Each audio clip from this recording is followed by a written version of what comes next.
welcome. Let me see. Make sure we got everybody in here. There's Christy. Good morning. Good morning. Welcome to another episode of Hey, Christy. got a great broadcast lineup for you. And you know what today is? Y'all already know. I ain't gotta tell you. If I gotta tell you, y'all Out Wednesday. oh, Wow. see that's why I got a mute button. Wow. That's why I got it. Yeah, exactly. Exactly. See, Leonard, you see what we up against, man? What now where they come from, man? Where they come from? You know what it sound like? Huh? It sound like a siren or something going off when I it's know he when didn't. it's when it's time for people to get off work. Exactly. Like Exactly. at the I plant. like that. I like that. Lord, He my fixed it. He fixed Jesus. it. That's what that reminds me of. Mhm. And look, ain't number one truth, Leonard, and you just told it. Ain't number one truth, and you just told it. Well, listen, this is this is way out Wednesday, man. We don't have a topic today. We don't have a topic per se topic, but we talk about whatever's on everybody's heart, and we just jump right into this thing. And this is what I'm gonna do. She came in here so wide open, so happy and high, and a happy elephant lady and porcupine pride. Christy, what's on your heart? What you want to talk about today, Christy? Oh, you don't want to know about that. Because my heart has been really heavy. Because due to the coronavirus and due to all the smoke screens, we done forgot about the immigrant children that are in the concentration camps. Like, just like the during the Germany war. We forget that we have that going on right here in our own community, in our own society. And these kids are getting sold, they're getting and put into the sex trade, they're getting lost, they're getting beaten, they're getting abused, they're treated like criminals. And they are not criminals. They are kids at the end of the day. Mm-hmm. And it's really happening to these children, and it's like we done forgot about it. It's like we done just gone on with our own things, and a lot of smoke screens has popped up to make us forget about the kids. I mean, the children. Our children are our future. Our Mm-hmm. children are what sets everything. And my heart is out to all the children that's growing up in this time, all the college students that's trying to go to college and trying to finish their degree, but having issue because of the coronavirus. It's just that I have my heart out for the kids right now. Mm-hmm. Leonard, what do you say to that? And she have a very valid point. What do you say to that, Leonard? I think a lot of people should be taking into serious consideration what's going on, especially when it comes to the kids. Because one, I'm also, looking at the option of homeschooling my son. Mm-hmm. So, it really just depends on, we have to learn how to live better a different way. Because one thing we know we can't trust is what the government is talking about. Mm-hmm. So it's best we stay plugged in to people who know and take precautions because a lot of people are doing things and it's such a time where emotions are so high and I see people really sometimes it seems like to me acting in their they're not acting in their own best interest as Mm-hmm. far as their health is concerned, not to mention with the suspicion surrounding this epidemic. Mm-hmm. So there's a lot of things that we have to deal with. I mean, it is really a lot of chaos going on. A lot. And so somebody, hopefully we will see better leadership on the issue because we got to get out of it. Mm-hmm. We can't stay here forever. And that's one thing about America now. We're not going to stay here forever. Exactly. Right. So we're going to Exactly. have to continue to try to move forward the best way we can. But it is, I mean, it takes, it's trying to suck the life out of us. Mm-hmm. Look at what we've have had to do, but we did it differently. Graduation, for instance. Yeah. I've seen so many efforts. I think I'm invited to an actual drive-through bridal shower baby shower of some type. Good Lord. So people are being so creative, and one, we see it changing. We're living differently. It's just that one, I wish there was something to be said about the individuals who have exposed themselves to this virus in the name of activism. Mm-hmm. Yeah. I hope their lives and this experience is not in vain. Mhm. Leonard, do you think and that's good. I'm glad you said it. The fight do you think the fight is worth the sacrifice? Yes. Okay. Yes, I've accepted. You know, I wasn't on board. I have accepted the fact that some of my brothers and sisters do see this as a reason to endanger their own lives, Mm-hmm. Yeah. and to do it so willfully Mm-hmm. is what's different. Yeah. Because we usually take such precautions. Big shout out to those organized people who Mm-hmm. are still trying to push people to distance, cover up, keep a mask on, sanitize, and things like that. By now, everybody should have like what I call like a sanitation place coming in and out of your house. If people are doing that, where they can wash their hands and all that type of stuff, and that one you have mask. Mm-hmm. You know, I still see people all over the place with no mask. Yeah. Mm. Mm-hmm.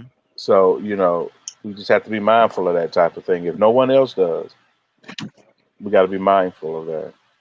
And see the thing about it, I have I have a box of a mask right here on the table.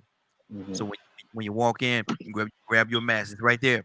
I got a hand sanitizer, everything right here on the table. You need it, pick it up. And it's so funny if you've ever been through any type of long term illness or a caretaker or anything like that. When something like this happens, now now you consider all the boxes you have that they used to send you. You Mm-hmm. know, we get used to get care packages of the supplies years ago, and they had these masks in them. Yeah, Who would know how much I would need those masks now? You exactly. know, so everything happens for a reason, man. Mm-hmm. You know, I'm not about to jump out of a window. You know what I'm saying? It's not my thing. And see, I'm gonna be like the fella I saw on the TV. He was sitting on the curve. He was sitting on the curve on side the road, and he was standing there. Man, I don't know whether the guy was on something. Now he was standing on the curve. He was balancing himself. Talking about y'all better get back. I'll jump. Now I jump off the I'll jump off the curve. But that's about as high as I'm gonna go that curve. And I ain't jumping off nothing else. I jump off that curve. And what's on your heart? Leave Y'all it to better Raheem. y'all better get back. I jump. Get back. I jump. And what's on your heart right now? Um, a few things. Christy, thank you for not forgetting those children. They cross my mind every single day. I wake up. These children were forgotten. Another thing I want to say is law enforcement continues their stuff. I put up 2 posts yesterday. I'm not sure who read that and who didn't read that.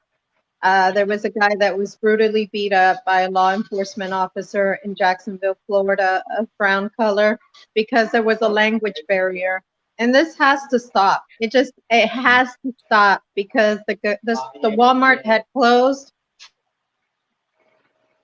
The Walmart had closed, and they turned around, and I guess there was a language barrier.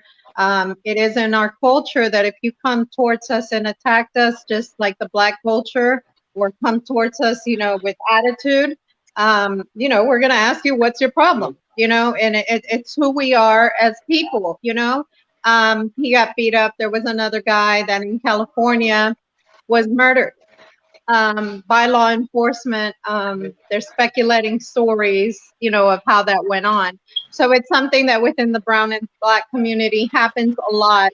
I'm glad that there's so many more video cameras to be able to expose this, especially in the brown community, that it's not spoken of, because the truth is, and I always tell you guys, we don't call the police. We handle it within ourselves, because we don't want, and this is Puerto Ricans. Imagine somebody who's not a United States citizen, how much worse it is. And I'd like to, as a station, us try to break those barriers, because it's outrageous. And when it comes to COVID, I have another friend that I lost yesterday, a childhood friend I met her when I was 14 years old. Rest in peace, Tori. I believe that COVID is coming towards people in more ways than one. They didn't declare COVID as being her cause of death.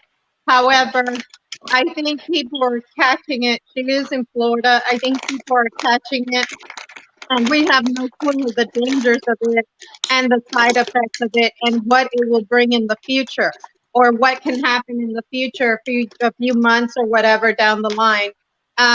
With that being said, we need to watch and care for ourselves. You know, I was really thinking, and I did go to the station Saturday, of going back to the station.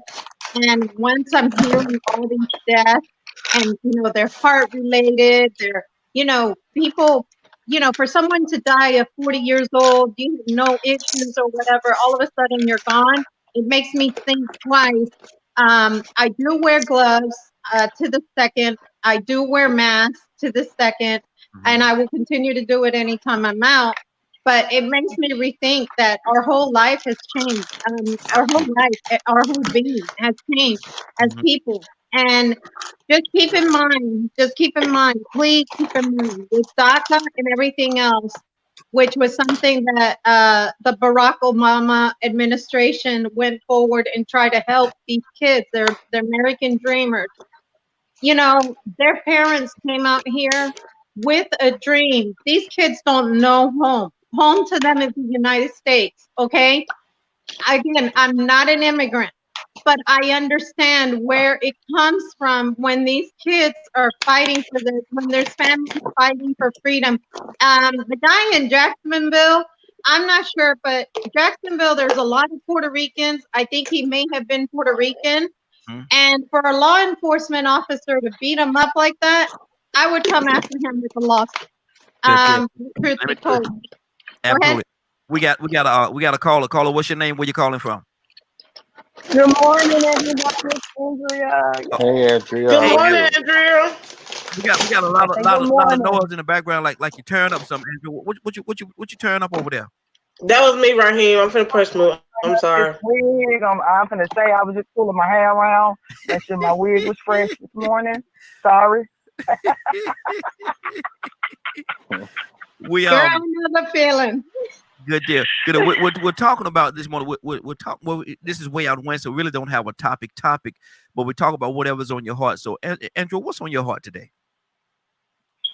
I just got on, so I was hearing what Anna was saying. The brutality it's unreal, and it's getting closer and closer to each one of us personally. And we just need to be careful while we're out there. We need to know what to do. I saw a video of a cop who was pulled over by another cop. He was off duty, and he gave us a bunch of clues and tips to stay safe. We need to figure out how to stay safe from the police. And it's sad to say, but we got to figure out a way to stay alive. When they come to your car to pull you over, you better know what to do. No sudden movement. You better be careful, because it seems like they're out to kill you. But hold on, now you're talking about the very people that have taken an oath to serve and protect us. Now these are the people that's supposed to serve and protect us. How are they here to try to kill us?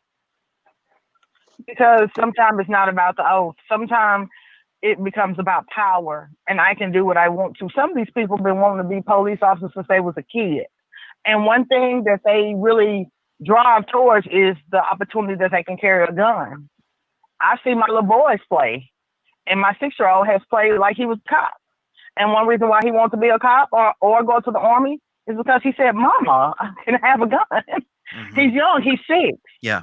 He's 6 years old, So. Wow. Leonard, what do you say about that, man? They got this fascination with having the power and being able to carry a gun and knowing that gun has the power over the individuals, man. That, to me, that's the wrong reason to want to be a police officer. I mean, it's not like we get to choose. People have been wicked like this for some time. It's not just happened. So a lot of people get their self-esteem from different things. I think we should definitely encourage our young kids, reteach them what it means to be a police officer and why. That's where it starts. You don't really get to blame that on anyone else. You get to teach your children why what type of police officer they should be. What type of police officer gets the respect. You should tell them the difference between a good police officer and a bad police officer. We've come pretty far to understand that people need to be valued by how they behave. It makes no sense for you to say one thing to me and then you're doing the complete exact opposite. How foolish do you think I am? You know what I'm saying? That type of thing should make you kind of a little bit upset you know, when you think about it, and how people have misused the public's trust. Mm-hmm. That's what it's about as well, is that you're misusing the public trust. You know, a person like me does not believe that the police officer should enjoy being civilians while they work. Mm-hmm. You know, that's a big deal when you're in the military because you're no longer a civilian. Yeah. So you have to conduct your way. You live according to a completely different group of rules and regulations. Mm-hmm. And so whenever you entrust somebody this way, they need to be under the same type of scrutiny where it seems it is absolutely backwards with law enforcement. Mm-hmm. You know. That's good. And that's absolutely true. Christy, what's on your heart right now, sister? Yeah, I do believe the police officers need to be held to a different standard. And I was sitting here thinking about Con Air. If anybody's seen that movie, I have good movie references. I'm sorry, y'all. That's just the way I am. But if you looked at Con Air, remember when he defended his wife, they said they told him that your hands are a weapon and that you cannot be held as a regular person that's just having a fight. So that's why he even ended up going to jail in the first place. You know, we have to hold these standards not only to police officers but to city officials, to number 45, because I can't say that word proper. I was about to say like he was Barack Obama or something, like our president, but 45 have to be held to to a standard, and again, how or why are you able and feel comfortable putting children in concentration camps? Just like the book Diary of Anne Frank.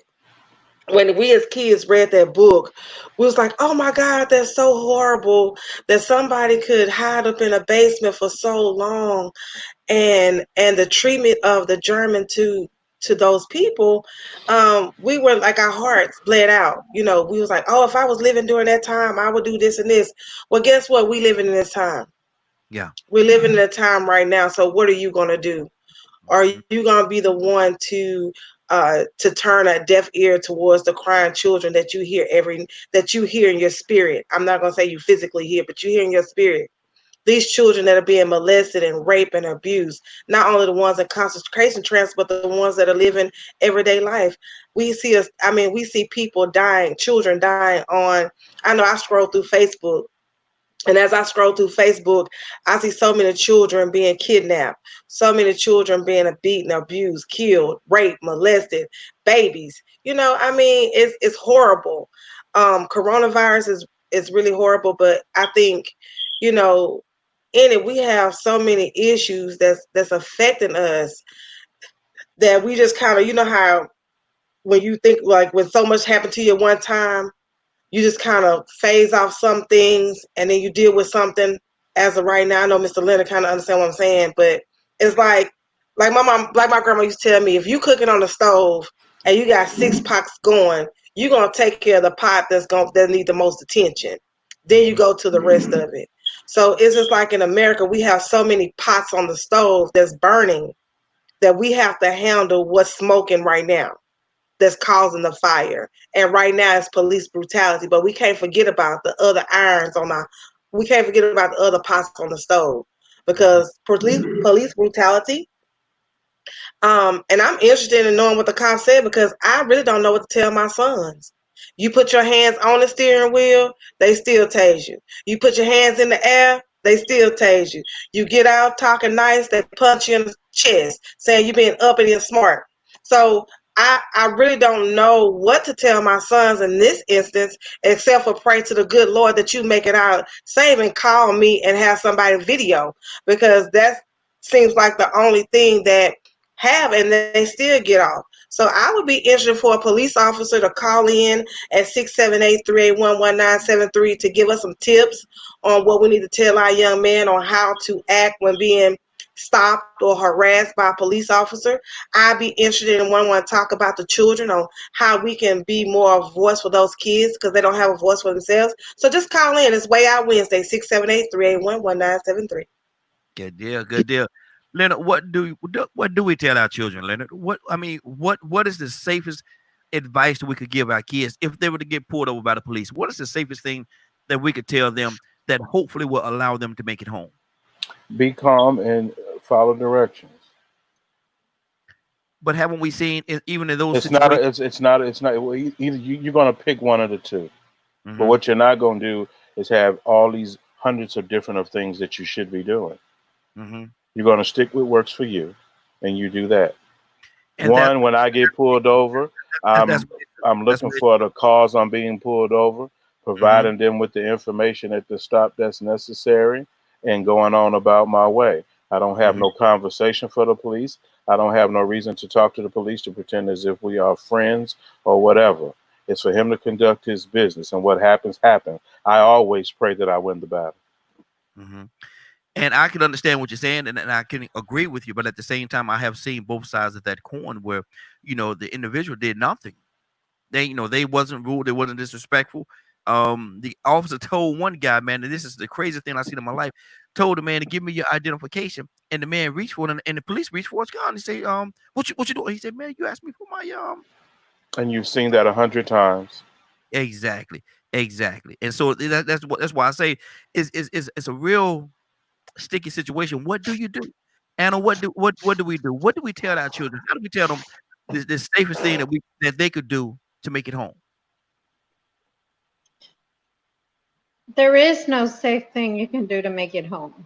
Imagine me who has a teenager with a disability who that's a nightmare for me as well because he doesn't know how to handle lights and you guys have met him personally except with the exception of Christy, so you guys know he gets overstimulated. How there is no right answer, but I can tell you this: I don't no longer believe in just videotaping. I believe someone should step in at this point and be like, what you're doing is wrong. That'll be on videotape as well. We'll have a day in court. Because it's What you're not doing is right. wrong. Get off of that person right now. What you're doing. And see, they've made this what it is. That's You exactly. know, It's their fault. exactly. It's taken so many years of people you got to think this has been going on since the 60s and 70s. I actually put up an article. I don't know who read it. I shared it on our messenger. In the 60s, a little girl in New York was trampled by horses by the police law enforcement officers, and New York or Puerto Rican set New York on fire. No different than the protests going on now, the riots.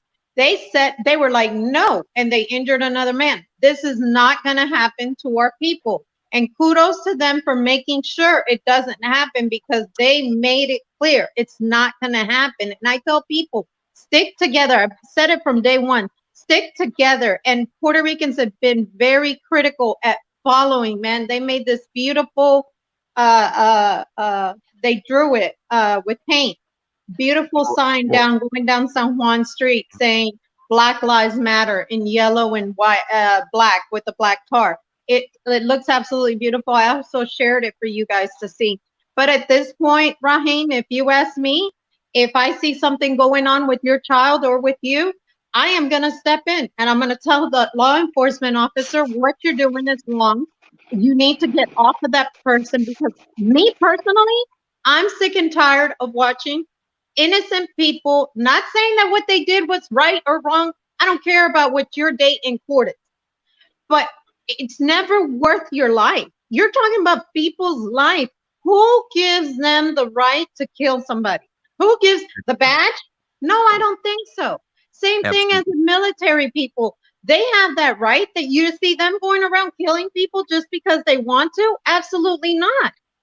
Absolutely not. So no, from now on, and I believe everyone else should, and I make a plea for everybody who's listening to this show right now, just don't stand there and videotape. There'll be other people videotaping. Stand up and put a stance in between it and say, no, what you're doing is wrong. You'll have your day in court, but so will they. And I'm sure people will bail you out.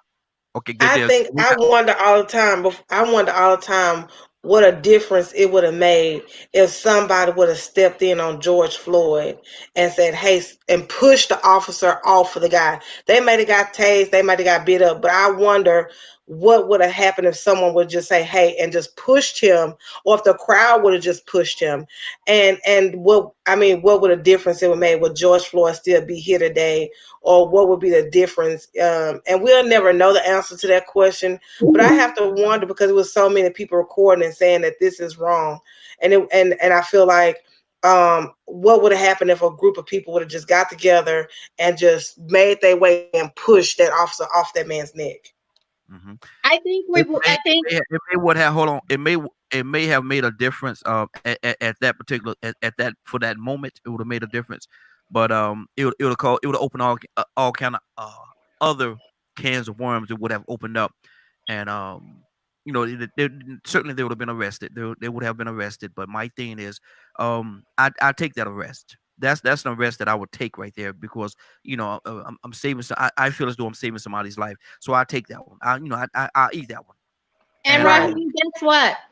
I what's bet that? you a lot of brown and black people would make a GoFundMe to get that person out, and I bet you a lot of famous personalities would put money towards that bail, because somebody finally stepped up.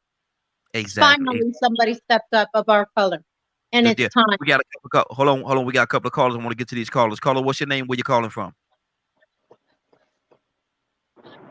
Hey, Ryan, this Kurt, man. Kurt, Baltimore City, Maryland. What's hey, going on, how you Kurt? doing, man? Kurt, what What's going on, family? How y'all doing? Hey, doing good. This is Way Out Wednesday, man. And so when I'm asking everybody, what's on your heart, Kurt? So what's on your heart this morning? I was actually calling to maybe piggyback on something, man. Man, I really don't have too much on my heart, man. I just, you know, Raheem, I hate to say I told you so, bro. Mm-hmm. But I distinctly remember saying it on this radio station when God gave it to me. He told me, he said, hey, man, this guy is going to rob. It's going to be a robbery, man. It's going to be a heist, man. And then, I remember him saying that. hey, listen, man. Hey, man. Man, listen, man. Like, yo, I want to know. I want to know what gives a person, period, the cojones That's right. to tell the Congress, oh, we're not showing you nothing. When you talking about the American people money, what makes people, I just want to know, what is it that is making these people act like they don't see or don't care that they being robbed, man? Like, Brian, I don't know what's on my mind, man. I'm gonna go pick up my client, take her to the doctors. I don't know what's on my mind, but I know, man, this thing just, man, I have lost all faith and trust in what we call the United States of America. I'm done. Mm-hmm. That's good. That's good. We got another caller. I'm thinking about moving. I'm thinking about moving to Ghana, man. Yeah. Yeah. I'm down. Good deal. Good deal. Moving where? Let's do this. Let me go to it. Hold on, everybody. Hold on, everybody. I want to go. Got another call. I want to go. Got another call. Caller, what's your name? Where you calling from? Donald, that's you? Yeah, that's just that. Hey, what's going on, Donald? Asking everybody, man, what's on your heart? So, Donald, what's on your heart this morning?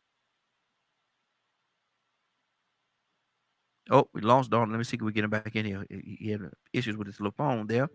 Let me see if we get him back in here. Yeah, I hung myself up, man. Okay, that's not a good thing. Another day. Exactly. What's on your heart, Donald? What is there anything troubling you, man? Good, bad, ugly? What is it? Talk to me. This is Way Out Wednesday. Let's Man, be I open. was up this morning, and somebody posted that ELM is another terrorist group. Because, you know, and I can't get that. You say ELM? Or I'm gonna check. I'm gonna get it. Okay. I'm sorry. No. Black Lives Matter. Okay. Uh-huh. Label them as a terrorist group. Mm. And then there's another guy, Pastor James David something. I listened to his comments, and that's a dangerous guy Mm-hmm. because he says y'all need to calm down. Y'all gonna make these white folks mad. That's a black guy? That's the thing.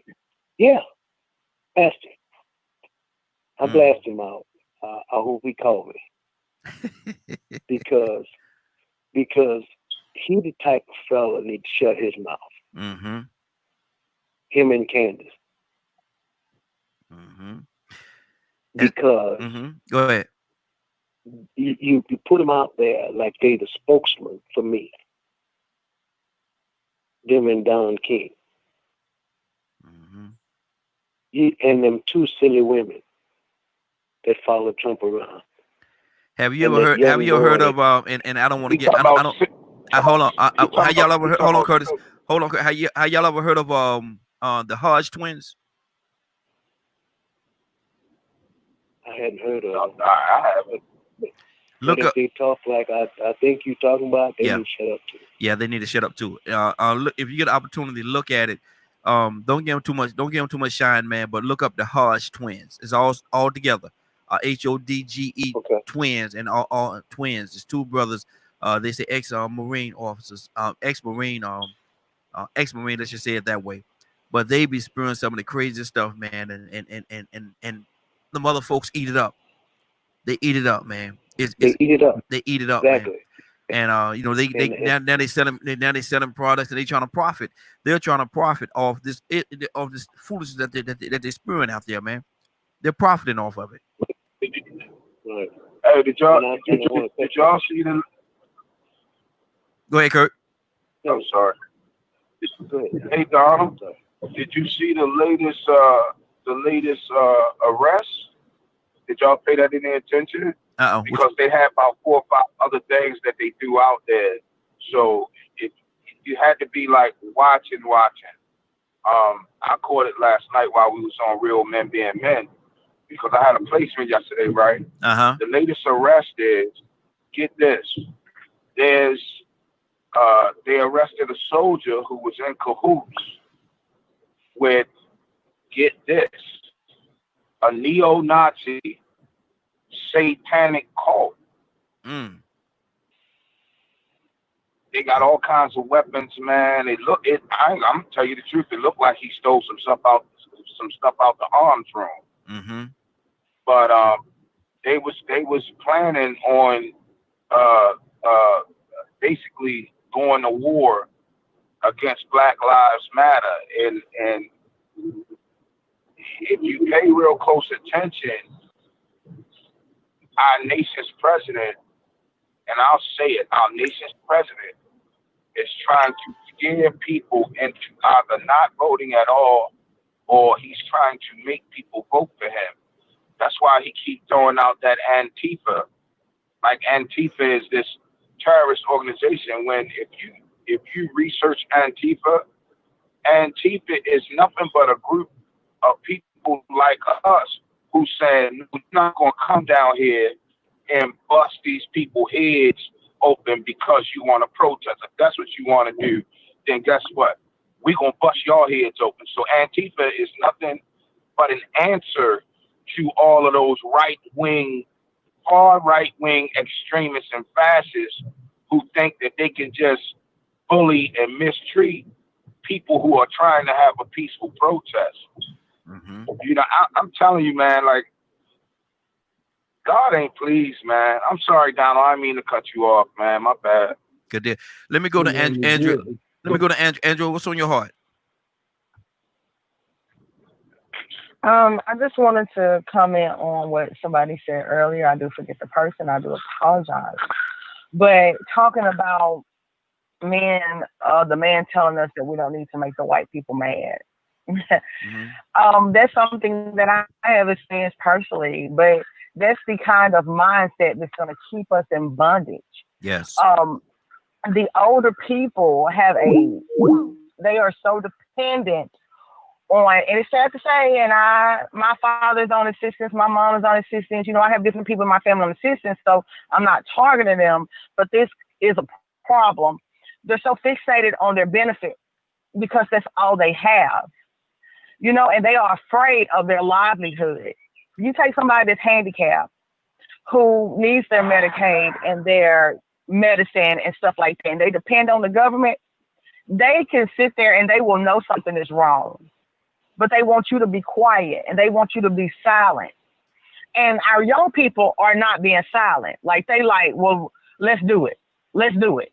You know, so they have that attitude. But our younger people, I mean, our older people, our older generation they are so afraid. They are really afraid. And they are angry at the ones that are speaking out. I have a problem with that. Maybe if you would have stuck up a long time ago, my children wouldn't be going through what they're going through today. I have a problem with that. That's an issue for me.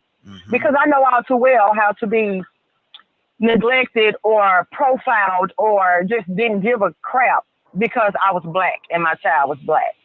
You know, so I know what that's like. And the older people in my town, my daddy told me, my daddy said, well, there's nothing you can do about it now. Maybe you should leave it alone. My father said that to me. Wow. Leonard, what do you say about and I'm certainly not calling Andrea, I'm not talking about your dad. I'm not calling your dad anything outside of your dad. But there are certain individuals in our community that, Leonard, when it comes to stuff like that, they're cowards, man. What do you say to those people? I mean, to each his own. If you're scared, you're scared. You know, a lot of people, I mean, Al Sharpton used to say, if you're scared, just say you're scared. I'll tell you, it's not like I don't be worried about things, but I know I still have to do them. And what I'm not going to do is I've never done it. So, you know, how people choose to live, that's how you live. That's how you live. You're the best candidate for a slave. Wow. The best candidate for a slave. Wow. Christy, what's on your heart? I am so sick and tired of these slave mentality people, and I had to stop because I was going to say some words I can't say on the radio. I am so sick of these Candace Owens, these ministers, these people here. They want to have you to have this shut up mentality. Oh, get back in the cotton field because master gonna beat us. He gonna beat you anyway. Oh, you better not run away because he gonna cut off your foot. Here it is, Cletus. Shoot my pinky toe. I don't care.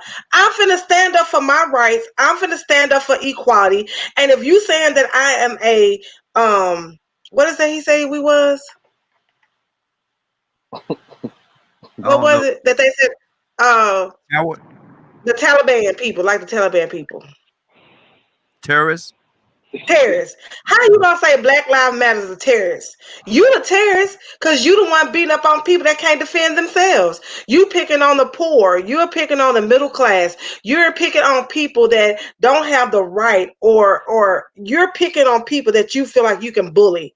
All it is just the administration, 45 administration is nothing but about being a bully and trying to take over and just steal as much money as he can steal to fatten up his pocket because he don't have a business plan, don't know how to run a business, want to fire people, but he needs to be fired.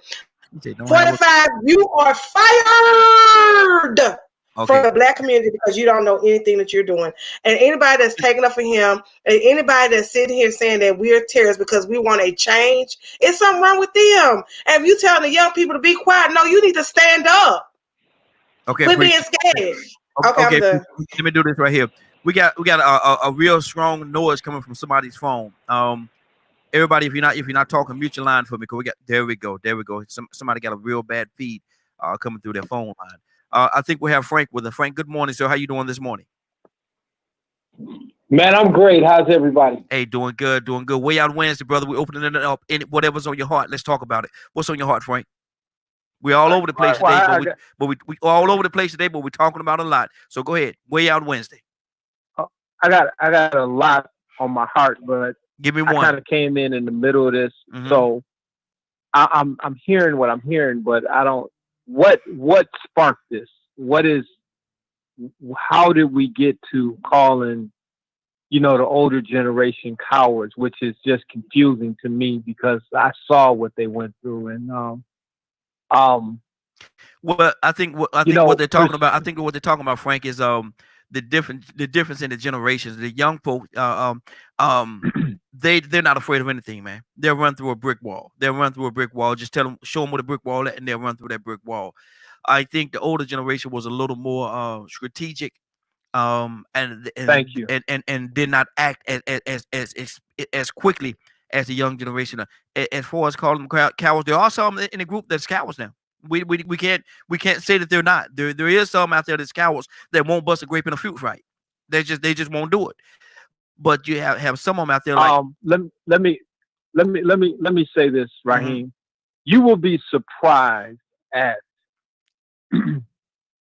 biblically, Scripture tells us only a fool utters his whole mind. Okay, if you violate my house, my wife, one of my children, there's certain things that you could do to me. I don't have to tell you what I'm gonna do to you. Nobody has to know what I'm going to do. Okay, and never confuse. That's good. That's good, Frank. But a lot of times nothing is done. Okay, well, let me finish my point. Maybe you'll understand me. Okay, go ahead. Let me finish my point. Maybe you'll understand me. I'm gonna finish my point, and then I'm gonna shut up. There is a way to get anything done. And if you first of all, we have to understand what we're up against. In my opinion, this is just Frank's opinion. First and foremost, as a people, we need to organize. And then we need to be strategic in what we do. If we think that we are capable of taking on people that have way more money than us, that can isolate us in our communities and destroy us, who have a proclivity historically of wiping people out, Native Americans and all types of other suppressing people. If you think you can just go at them and win, you're wrong. Now, that does not mean not to fight back, but we need to come together. That's first and foremost. We need to come together and strategically put together a plan, not only to fight, but to fight and to win. The cat that runs at me. That's beautiful, but when? No, when though? I'm just asking you a simple question. Right now. When? We should have been doing it. Exactly. Right? Exactly. One of the biggest issues is that when we come together, we got to get rid of this jealousy, and then we have to listen to some people that know what they're talking about. I'm never going to be that person to think that I know everything. There's a lot of people that know a lot more about how to win at this thing than I do. But we have to, first and foremost, we have to organize. We have to listen to each other. We have to stop killing each other. And then we have to figure out who's who. There's going to need to be people that follow instructions. And then we have to get a grip of our finances. If we do those things, the one thing that we can do is we can make people respect us. One of the biggest reasons that they do what they do to us is because they know that we will sell out. Okay, they gotta keep it moving, Frank. Christy, you wanted to say something? I'm glad you brought it. Yes. Hold on. Frank, I want to ask you a couple questions because I say you saying that we need to take a time to understand. But if you go back to Malcolm X, Martin Luther King, this police brutality and all the things that's going on was still going on. How many years does it take to understand? And my second question is, how long does it take to organize? We've been going through this for numbers of years. And if the old methods didn't work, what they did in the past didn't work. They tried to understand. They tried to strategize. They done tried to boycott. They done did this. They done did that. But guess what? It didn't work.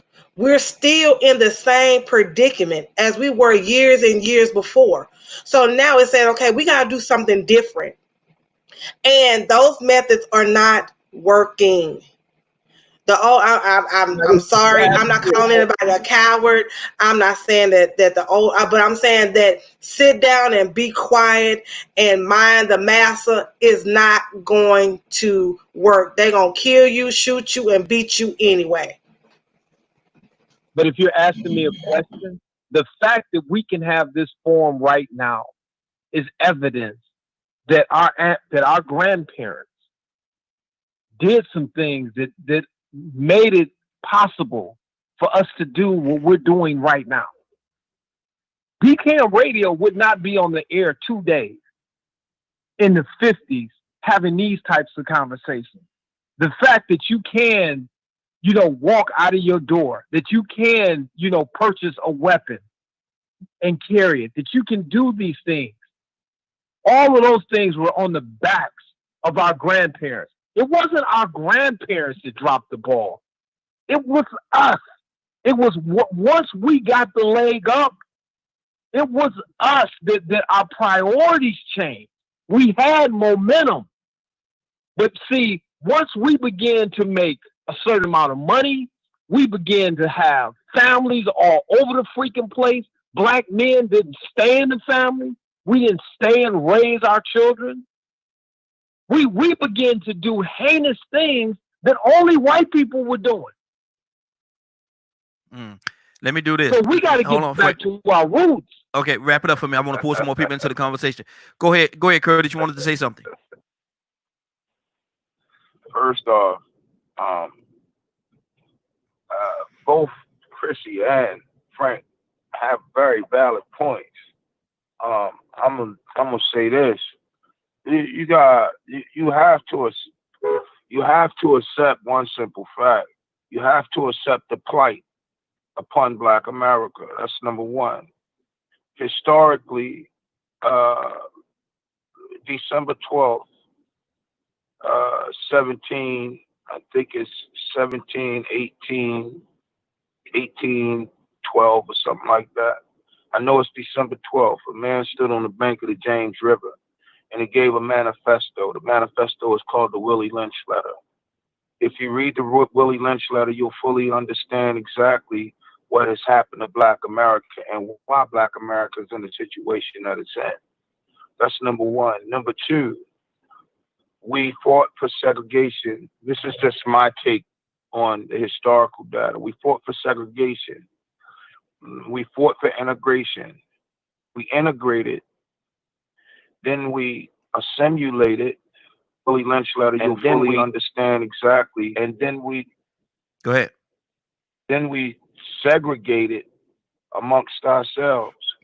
So what happened was, if you listen to the brother Malcolm X, Malcolm told and tried to warn us that if you integrate, you will segregate amongst yourselves, because now the master will then become the teacher as well.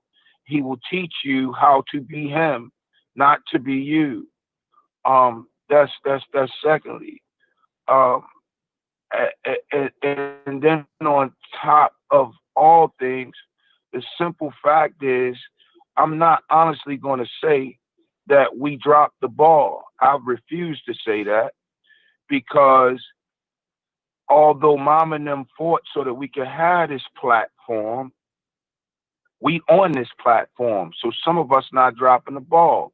What you have and what I think they were talking about, what everybody was talking about when they was talking about cowards, I'm pretty sure that we all seen Django. Mm-hmm. Who that on that nag? I hear you talking, but I want to know who that on that nag. Mm-hmm. Good deal.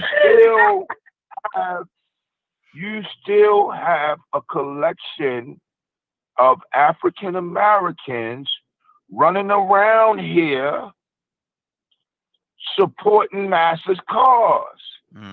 Good deal. And it's Good deal. all because of a bag. Exactly. Exactly. They have sold out their own people. They have sold out themselves. And lastly, I will end with this. If you want to learn Black culture and how powerful Black culture is to every single society on this planet, study the Nubian people. And the Nubian people and their culture. Gotta wrap it up, Curtis. If Wrap you it up, was Curtis. lazy, I'm great. Tighten it up right now, Raheem. If you was lazy and or shiftless, if you was a demoralized person to your people, they would either do two things. They would either banish you from their culture, or they would take you out and kill you. That's what the Nubian people would do. And the Nubian people are responsible for the infrastructure of commerce, the infrastructure of government, the infrastructure of the social net, or social network, the infrastructure for like Social Security and all. Good all deal. that Kurt, gotta go. comes Hold from on. the design of the Hold Nubian that. people. I'm done. Hold that thought. Leonard, what's on your heart, brother?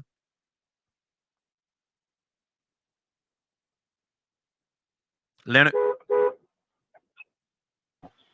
There you go. Oh, now there it is. Oh, okay. You know, it's really I'm really not. I'm listening for the very simple fact a lot of people are expressing things I've done all my life. I've always fought.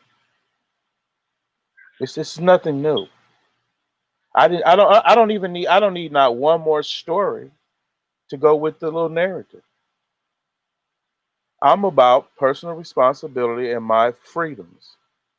I will stand next to anybody fighting for that.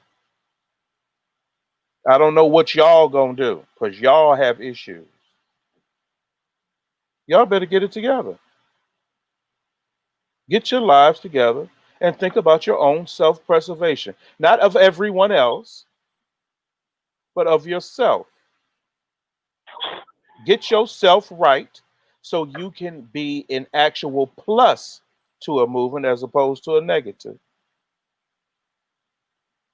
Now, what you're not going to do is expect people to care just because your feelings hurt. What up, nephew? At some point, you're going to have to take your lives more seriously. You're going to learn what your priorities are. Do you think that's an issue right there, Leonard? People are not taking their lives seriously enough. Do you think that's a part of the issue? I know. No, it is the issue. You've been around people. You know how to blow it. You know how to mess up. You know how it go. You know how to make your life a lot less livable. You mean you do whatever you want with no regard whatsoever to what you should be doing. You do what you want each and every day. And some people live that way. These are the people that, one, are finding themselves at risk. The greater risk. Are you increasing your risk? Ask yourself that question every day. Don't be asking other Black people nothing about what you gonna do. You Good know deal. what you're supposed to do. Good deal. You just never really wanted to do it. Let me go to Donna. Donna, what's on your heart, brother? Toussaint. I'm about to say it to you, brother. Wake up and go to sleep. Wake up and go to sleep. Anna, what's on your heart? I have to go back, and I have to go back to these immigrant children that have been missing. What a lot of people don't understand is a lot of these children, and I don't know if it came out on the English news, but my mother told me that this was on the Spanish news. These children claim to be raped by ICE. ICE is whom, takes supposed to be care of them in the jail or immigration jail. These are our American citizens whom rape these children, whom sexually assaulted or molested these children. These are topics that need to be brought up again. These are children. This could have been any of our children, because at any point with the way things are changing here in the United States, it can happen to any of our children. Are you going to be okay with it? Because I know I'm not okay with it. I will never be okay with 4-year-olds saying on camera, I was raped. Okay? Please don't forget these children. It was over 1,500 children, and who knows who we don't know about. Who knows who we have no clue about that just disappeared. These children just disappeared. Remember this. They disappeared. These babies are gone, and more than likely into sex trafficking. I've done shows on sex trafficking, and guess what? Their lifespan is 7 years. Do you know why it's 7 years? Because more than likely they die of AIDS. They die of AIDS. Think about that, because this can be any of our child. They have concentration camps for a reason. These are concentration camps. And Ibrahim, you know I've done shows on this. And you know I've had people who are professionals on this and just specifically deal with this. It is something that I want each and every one of you guys to think about out there across the nation and around the world. And if you're okay with this, you disgust me. I have to say it because it's something I can't get over. Pull up immigrant children missing. And that's not to mention the ones that try to cross the other side of the border and we don't even know that they're missing. This was something that when that report was done against this administration was brought up, but never brought up to the nation. So think about all of this, and that's all I have to say because it really angers me. And defend these kids. Somebody bring it back up. Absolutely. Frank, what's on your heart, brother? You know, when this thing first happened with the children, I was screaming and hollering, trying to point out the fact that one of the first things that happened was all of these young girls came up missing. And there was so much attention brought to the fact, like, where are these children at? Where are these children? These children were about to be sold into slavery. And I'm sure a lot of them were. This was not about Republican or Democrat. This was about the slave trade. And see, it's stuff like this that makes me so mad. Because if we weren't in this COVID-19 right now, all of this stuff would be swept up under the carpet. Even these killings. If people weren't forced to be at home and watch what is going on, would nobody care? But all of these young girls were separated. And they separated a lot of young men, but the ones that they could not even account for were all of these young girls. Where they at? We don't know. We can't find them. We don't even know where we put them. They were on their way to Russia. And that should have been enough. And these are the things that everybody who is attached to ICE, everybody who's attached to immigration, all of these people should be on trial right now. They should be fighting for their freedom because what they did to these kids was criminal. It still is criminal. There's things going on right now. But you know what we'll do? We'll have a conversation about it. We have to go from being outraged to doing something. Mm-hmm. Good deal. And those are the conversations we have to have. What are we going to do? Mm-hmm. Absolutely. Absolutely. Kurt, what's on your heart, brother?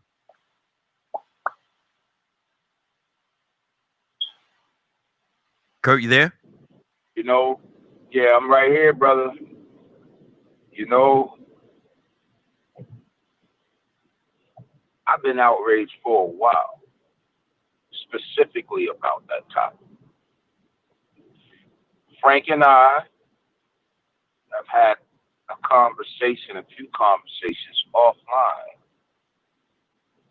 and I have been saying, and I have been warning folks that they have been looking for something. I've been saying it for a while. There's no reason to separate these kids from their parents unless you're doing some form of human trafficking.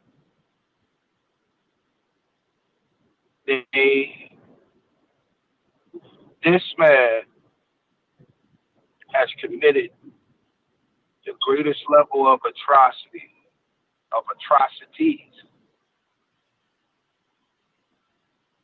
almost worse. You know what? If you realistically think about it, worse than Hitler. But I'm going to tell y'all what I know. This man is following Hitler's playbook to the letter. To the letter. I was just talking about this with one of my home providers last night. We got into the conversation. And I said to her, I said, you gotta understand not only who he is, but what he is, and who and what he represents. How many of us remember that they were trying to get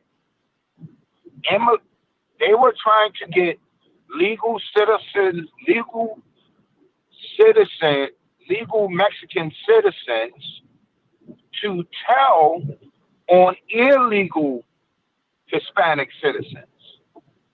How many people remember that? They were going to offer up money to legal Hispanic citizens to tell ICE agents where there were illegal citizens. Now, if you study history, Hitler did the same thing with the Jews. Certain Jews got offered money and wealth to tell where there was Jews. He's following the same playbook, and we sitting back.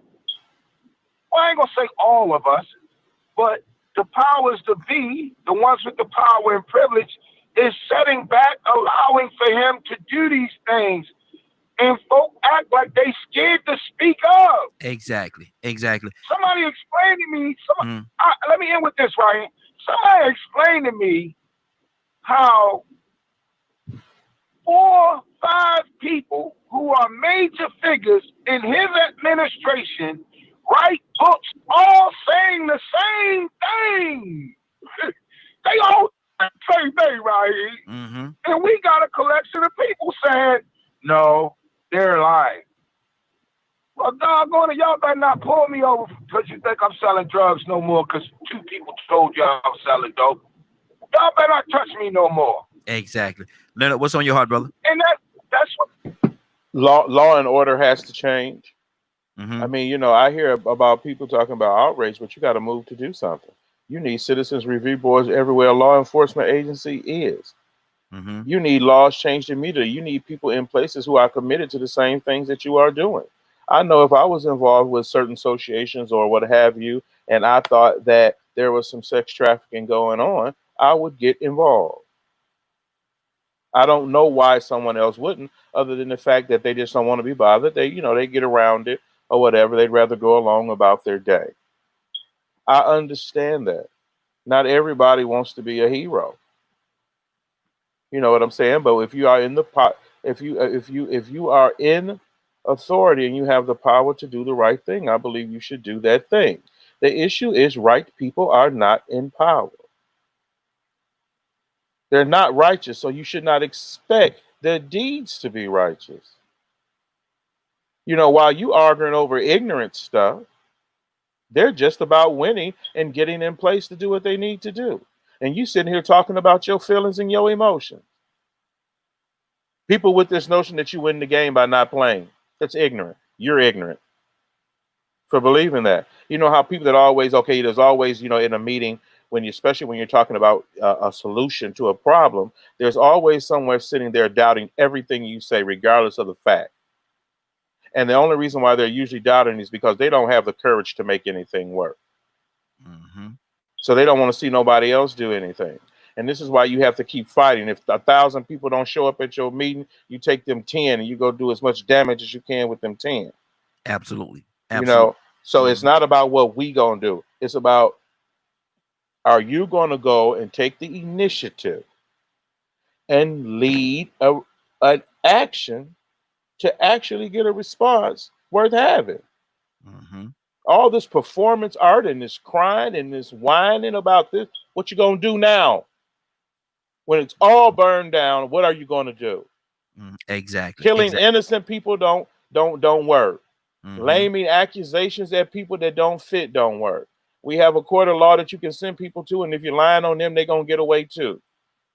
You know the bad judges. Half of y'all don't sat in front of them. You know who they are. You know the bad police. You know who they are. What are you going to do? They're still sitting in legislatures right now, Georgia, for instance, and this foolishness related to police protections bill and things going on in Georgia, laws being made in place, being trying to put in place right now. This is what you need to understand. Law runs the land. We have a right to go to war.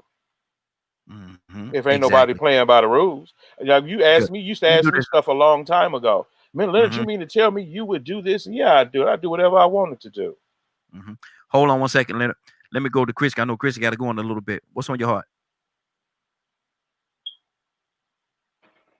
I want everyone to understand that if you stand by and you condone something that's going on, or you know something that is going on and you do nothing about it, you are just as guilty. That's right. I can't express that enough. And I feel so, I don't know if anybody feel like this, but I feel like I'm frustrated because I don't know what I could do to help, because I feel powerless, because that's what they take away from our power to do with all the regulation and all the rules. Here we have children being raped, molested, sold in a sex trade. We have civil rights activists and leaders that are not even speaking on this right now. And I understand we have civil rights leaders right now. I understand the police brutality, and it's like I say, it's a lot of pots on the stove, y'all. But we have to fight for these babies. We have to let them know that they're not fighting this war by themselves. They're just kids. Can you imagine being separated at the age of 2 and older because your mother or your father is not a legal citizen? You know, if we go back to history, none of us, we are all immigrants to this American soil. There's no true American here. I don't care if you white. I don't care if you black. I don't care if you brown. Hell, I don't care if you're orange. You are not an original American because we all came from somewhere else. That's why France gave the Statue of Liberty. And because that we as a place, we are a melting pot. It's a bring me your poor, bring me your tired. So why are we finna change what we represent because we got 45 in office? I don't understand the mentality of people that can be racist when we all come from the same cloth, and that's Jesus Christ. So with that, we have to care about our babies. And let me say, when you say something about the Statue of Liberty, we have to care about the babies. You got to understand that the Statue of Liberty that French gave us is not the one that's in here in the United States of America right now. It's a totally different one. I understand. It's a totally different. It's a replica. Yeah. And so and like what Kurt was saying, if you study the fall of Rome, if you go and look at your history will teach you so much because we are repeating it. Just like Kurt was saying about how he's following the Russian, you have to remember they're the one who placed 45 in office. So you have to remember he's a Russian ruler at its very heart. He studied them. He know how to become a dictator. He know how to be a leader to get you to think or to get you to hate a race for nothing. Hitler hated the Jews for nothing, simply because they were Jews. Mm-hmm. And we have people that's hating us because we're black or brown. That's why he calling Black Lives Matter a terrorist, because he wants the world to turn against people that's going to stand up and contradict his dictation. Y'all stand up. I don't care what you gotta do. Stand up for the babies. I love y'all. Y'all have a good morning. Pray my strength. Absolutely, absolutely. Love you too, sis. Anna, what's on your heart? I love you too. Anna, everybody mute your line. We got some background noise. Everybody mute your line for me. Mute your line for me, everybody. Go ahead, Anna. With this whole Black Lives Matter, I wasn't aware that I heard Christy say it a few times that, you know, this is being called a terrorist group. How many terrorists do we have within our nation? And I think you guys know what I mean by that. How many terrorists do we have that attack and brutally kill people because of their sexuality, so forth, so on? This is a Christian station, so there's but so much we can say. How many times have, you know, and especially when it comes to the immigrant children, I will say that I believe, and this is for women as well, younger women. I believe that the reason why this whole immigrant thing was done was to use these people as sex traffickers. That's not to mention something that was not mentioned a lot of times. It was not on the news, and I believe it was their culture. The Arabic countries, not much was mentioned about them, just saying that they were being deported. You guys fight for each other the way that we would fight for each other, the way we're fighting for Black Lives Matter. I mean, I've gone out of my way.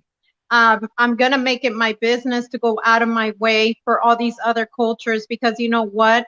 Those are American, whether they're citizens or not. Those are our Americans, brothers and sisters.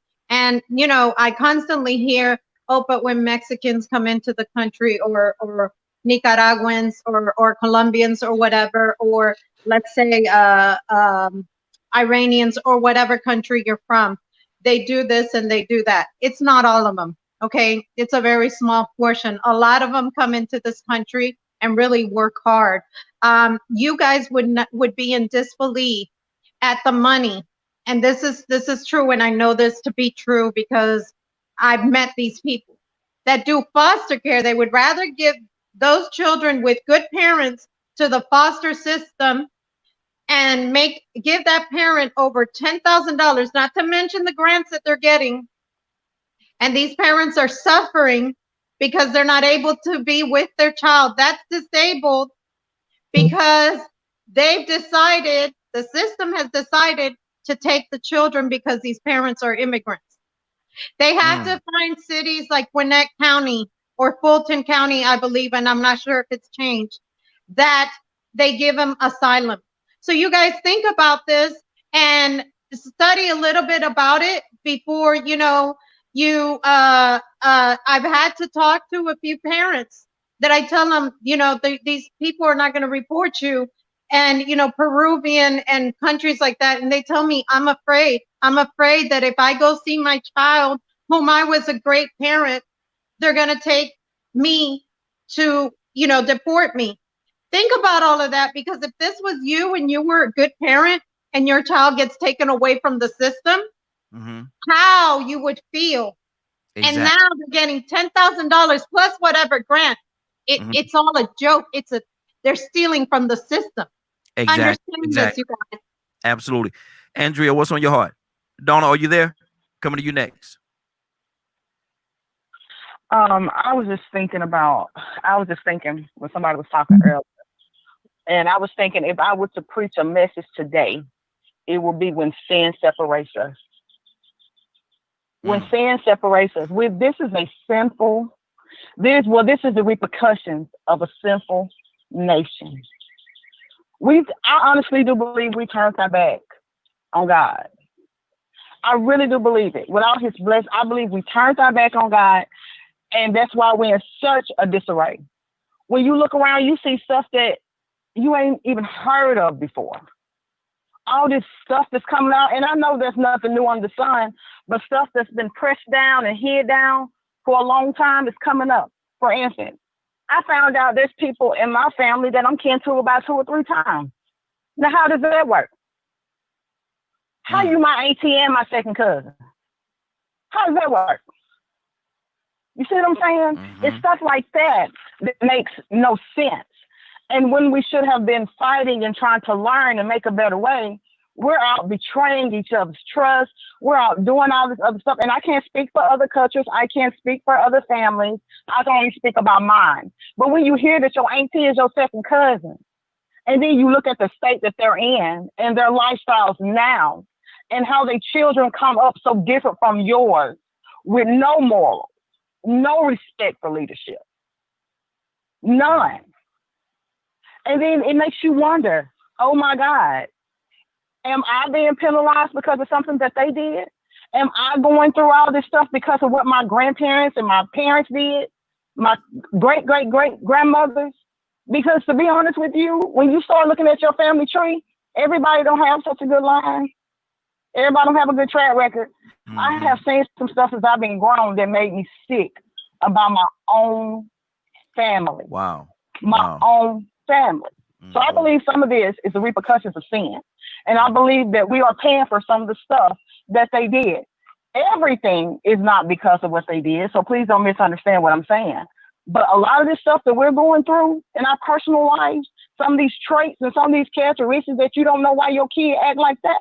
You don't know why your child so disrespectful like that, or why they have these desires and you see the evilness in them already. It could be something that your ancestors did. Absolutely. Something that you could be penalized with. Absolutely. Absolutely. Frank, what's on your heart, brother?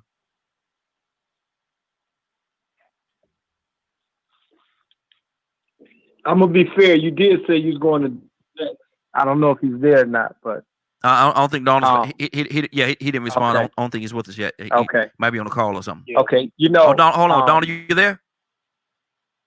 Yeah, I'm there. But go ahead. okay. I'll go after Donald. Go ahead, Donald. I was gonna switch this a little bit. Okay. Because why is it that they killed Christ? Because he stood for righteousness. Mm-hmm. You know what I think that our biggest problem is? We try to save the whole world. We don't want just justice for us. And I say we.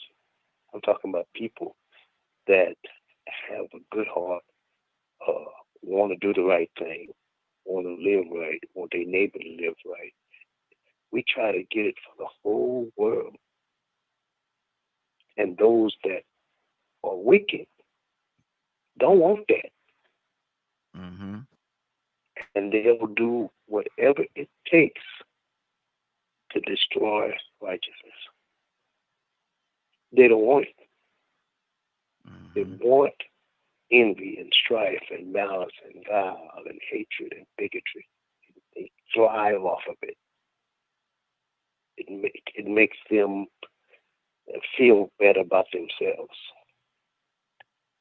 So that anybody that resembles Christ or righteousness, they want to crucify it. I'm just saying. Yes, and sir. you know what? I'm just saying that I'm not angry anymore. I'm past that. I've been past angry. Y'all ever seen the Avengers? Mm-hmm. Yes. And they were telling the David Banner, he comes on his scooter, and they say, "Don't you think you ought to get angry?" He says, "I'm always angry." Mm-hmm. All the enemy has to do is approach me. You'll know it. Exactly. I'm not gonna run after anything, but I'm not gonna let anything come at me. Mm-hmm. Absolutely. So, okay. Good deal. Frank, what's on your heart? You know, I love it when you do this, because you say for the babes in Christ, and for the babes in Christ. The one thing that I do want to say is that Christ was killed to fulfill prophecy. If we ever ask that question, he had to die. That's why he came. He came to die for our sin. Without his death, we don't have communication with the Father. Mm-hmm. So it was the only reason he came was to die for us.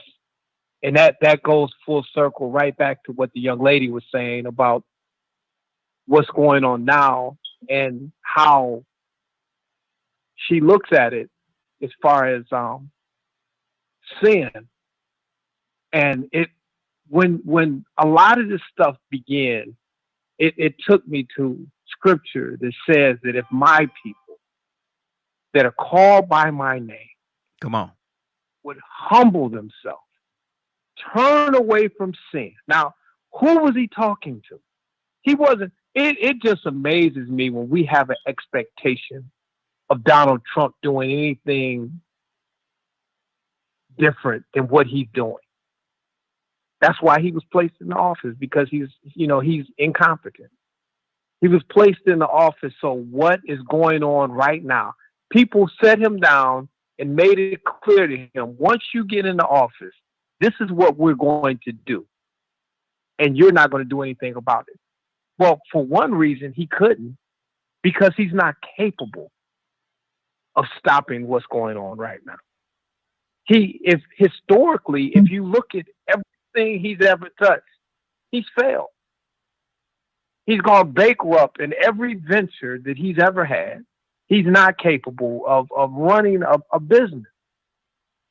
He came from a background of crime. His father was a criminal.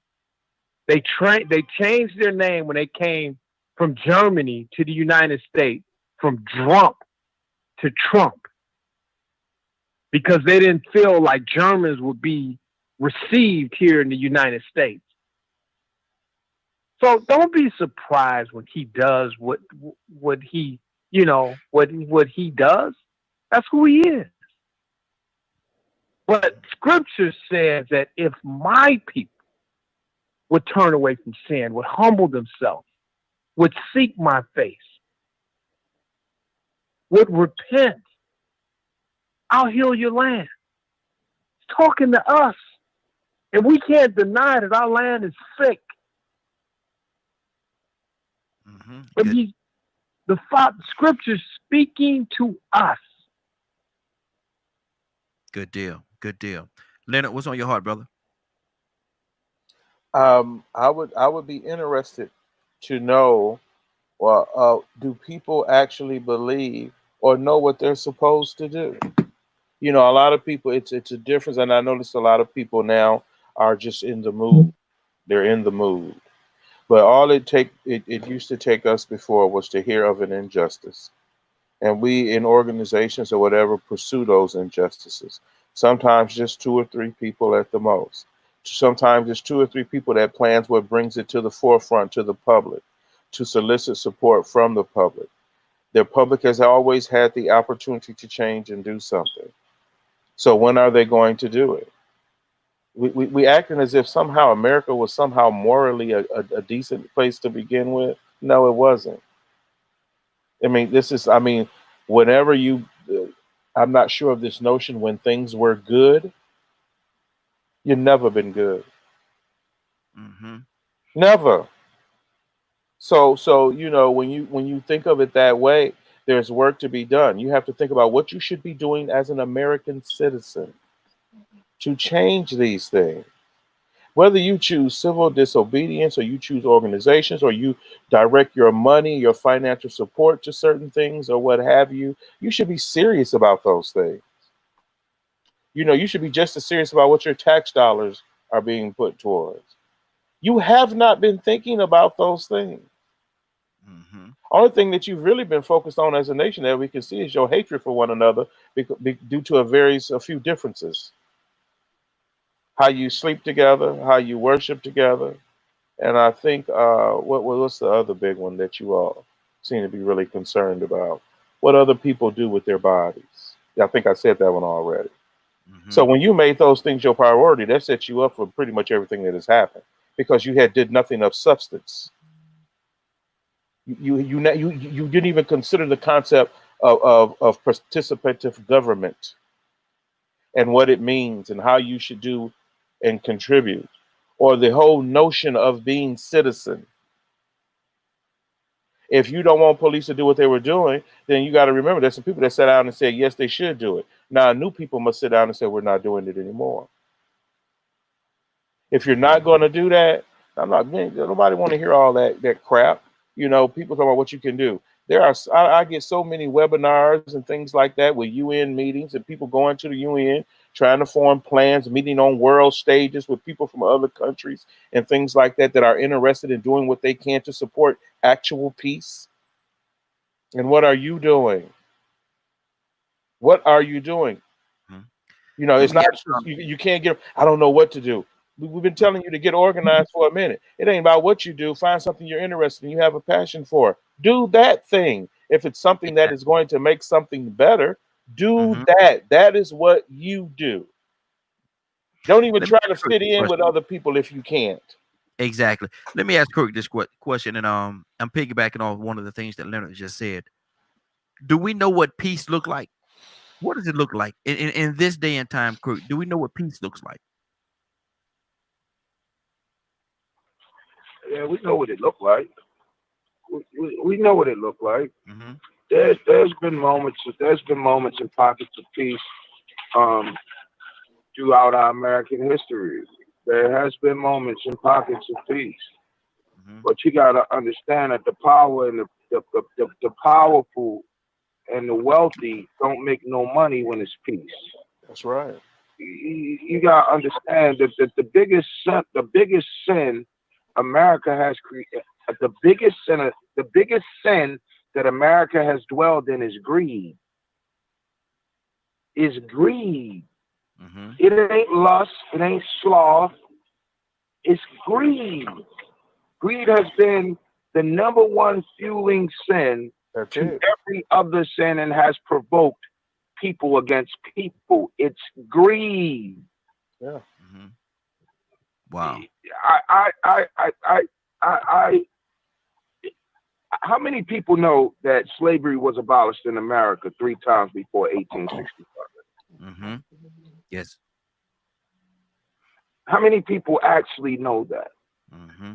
How many people actually know that after Reconstruction, 2/3 of the governing body in most southern states were black?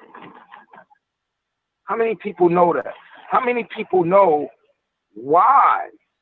Why did black codes, what was the reason for black codes coming about? What was the reason for Jim Crow? And how many people can accept that when you put up all of these black codes, if you went through and you read all the black codes, and then you went through and read all of the Jim Crow laws, what we'll find out a systematic breakdown of the culture of the people. Why? Why was that there? Well, that was set there because we have to break the stronghold of this culture. We have to. We have to. If we don't, we will lose power and control. Do you know that there's still black folk walking around here that don't even realize and or recognize that the first person to die for this experiment that we call America was a Negro? Do you know we still got people who walk around here, older folk, not just younger folk, but older folk who can't even pronounce the man's name, and it's a simple pronunciation. Mm-hmm. Crispus Attucks. Yeah. So when we look at our situation and our circumstances, let me tell you what bothers me with the whole thing. Is I hear folk talking about what we need to do, what we need to do, what we need to do. I very rarely hear folk talking about what we're going to do.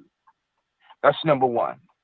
What we need to do, what we need to do. Well, listen, when you're dealing with younger people, a younger populace, they're ready for action.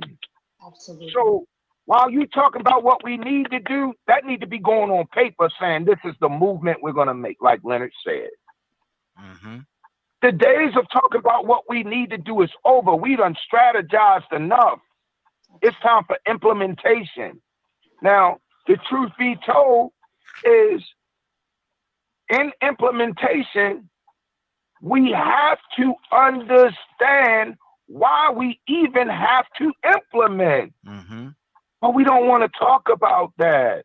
Exactly. And that is the problem. That's why they keep sliding it by us and giving us a nook of a cranny to a piece of a pie. Because they give in and they give a little so that they can distract you from finding out the real reason why you in the situation you in. It's psychological warfare. Good deal. Good deal. Let me go to Anna. Anna, what's on your heart right now? At this point, Leonard has spoken a lot of truth. Kurt has spoken a lot of truth. What I love when I hear when I hear Kurt speak is that he knows a lot of the history. And he's connected me with some people that know a lot of the history. And you guys will be amazed at what we need to learn as Americans and realize how much we're getting wrong. Leonard has some amazing facts. Let's just get up and just make a move and do what we have to do. Just do what you got to do. It doesn't matter. I've gotten to the point where it doesn't matter what anybody says. I'm going to do what I got to do, and that's it. Whether anybody likes it or not, that's what I'm going to do. These children, someone has to step up for them. They've been ignored. And who knows how many of young women. Think about you fathers or you men who have a woman in your life. How would you feel if she was just taken from your arms and you don't know whatever happened to her? Look at it that way. You know what I'm saying? When it comes to COVID, and I keep thinking about COVID, I don't think it's an invented disease. I think it's like AIDS. I really do. I believe it is like AIDS. And I believe this is just the beginning. Continue protecting yourselves, because guess what? It's just the beginning.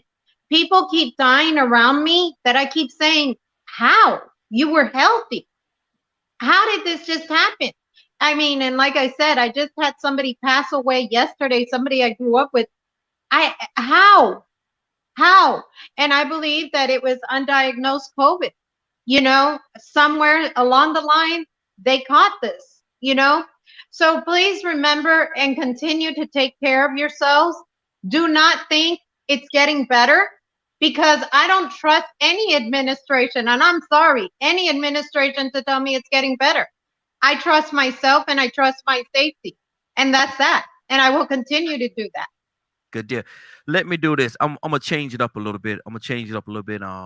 This is way out west, so I get opportunity on Wednesday to be a little silly when I want to. I want to ask the question. Kurt, I'm gonna come to you with this question first. Then I'm going to Andrea, and then we're gonna go around the panel.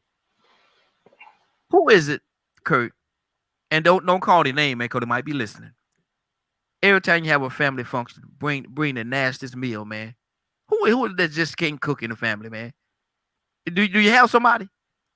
And don't you dare call their name, brother. Who is it, man, that just bring the nastiest meal? Melty now. And this way I wins, man. I want to have a good time, man. We've been so serious. We've been serious the whole broadcast. I want to be silly a little bit now, man. Let's have some fun. Kurt, do you have somebody in your family, or is it you, Kurt, that just can't cook? No, it ain't me, brother. It ain't me. My house done became grandmama house. Oh, okay.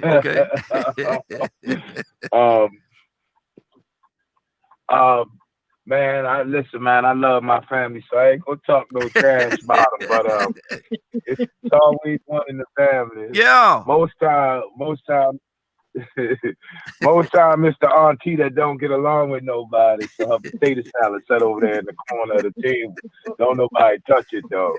She come with the potato salad with all kinds of stuff in it. Man, I've been to somebody's house, man. They auntie come there, had some potato salad.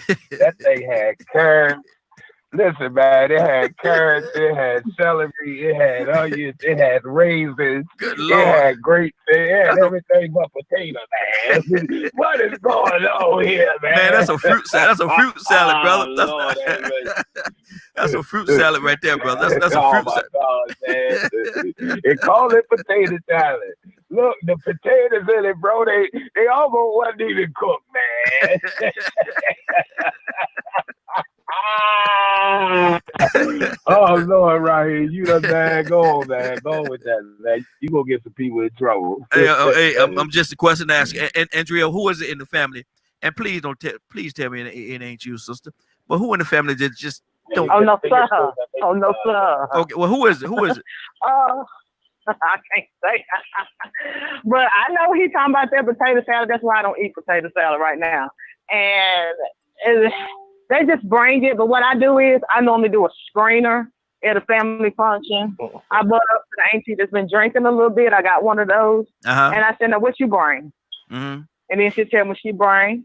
And then I said, well, who I brought some? I started playing them against each other. I find out who did what. Yeah. And then I find out I can't eat that. So normally I don't eat at a family function anyway. I always take my plate home so I don't hurt nobody's feelings. And then I just do it like that. So you're free to throw it away the way you want to throw it away. Yep. And talk about the way I want to talk about it. But I heard it myself. Good deal. Let me do this. We have another caller. Caller, what's your name? Where you calling from? Just Flipper from Middle Georgia. What's going on? Mr. Flipper, what's going on, sir? How you doing this morning? I'm all right. Man, listen, we asking the question. We done switched the whole conversation. We asking the question now. Who in the family, Mr. Flipper, in your family that just can't cook? Don't call their name. But is there somebody in your family that just can't cook, man? Bring something to and it don't never, you throw it away every time they bring it. Do you have somebody in your family like I mean, I don't throw it away. I just don't eat it. Mm-hmm. I mean, like greens. I should pick some greens, and it'd be kind of, I'd be like, have too much water. I said, I can't do this. I already know who fixed it. I'm good. So you can look at it and tell who. Oh, I know who made that. I already know, man. I already know.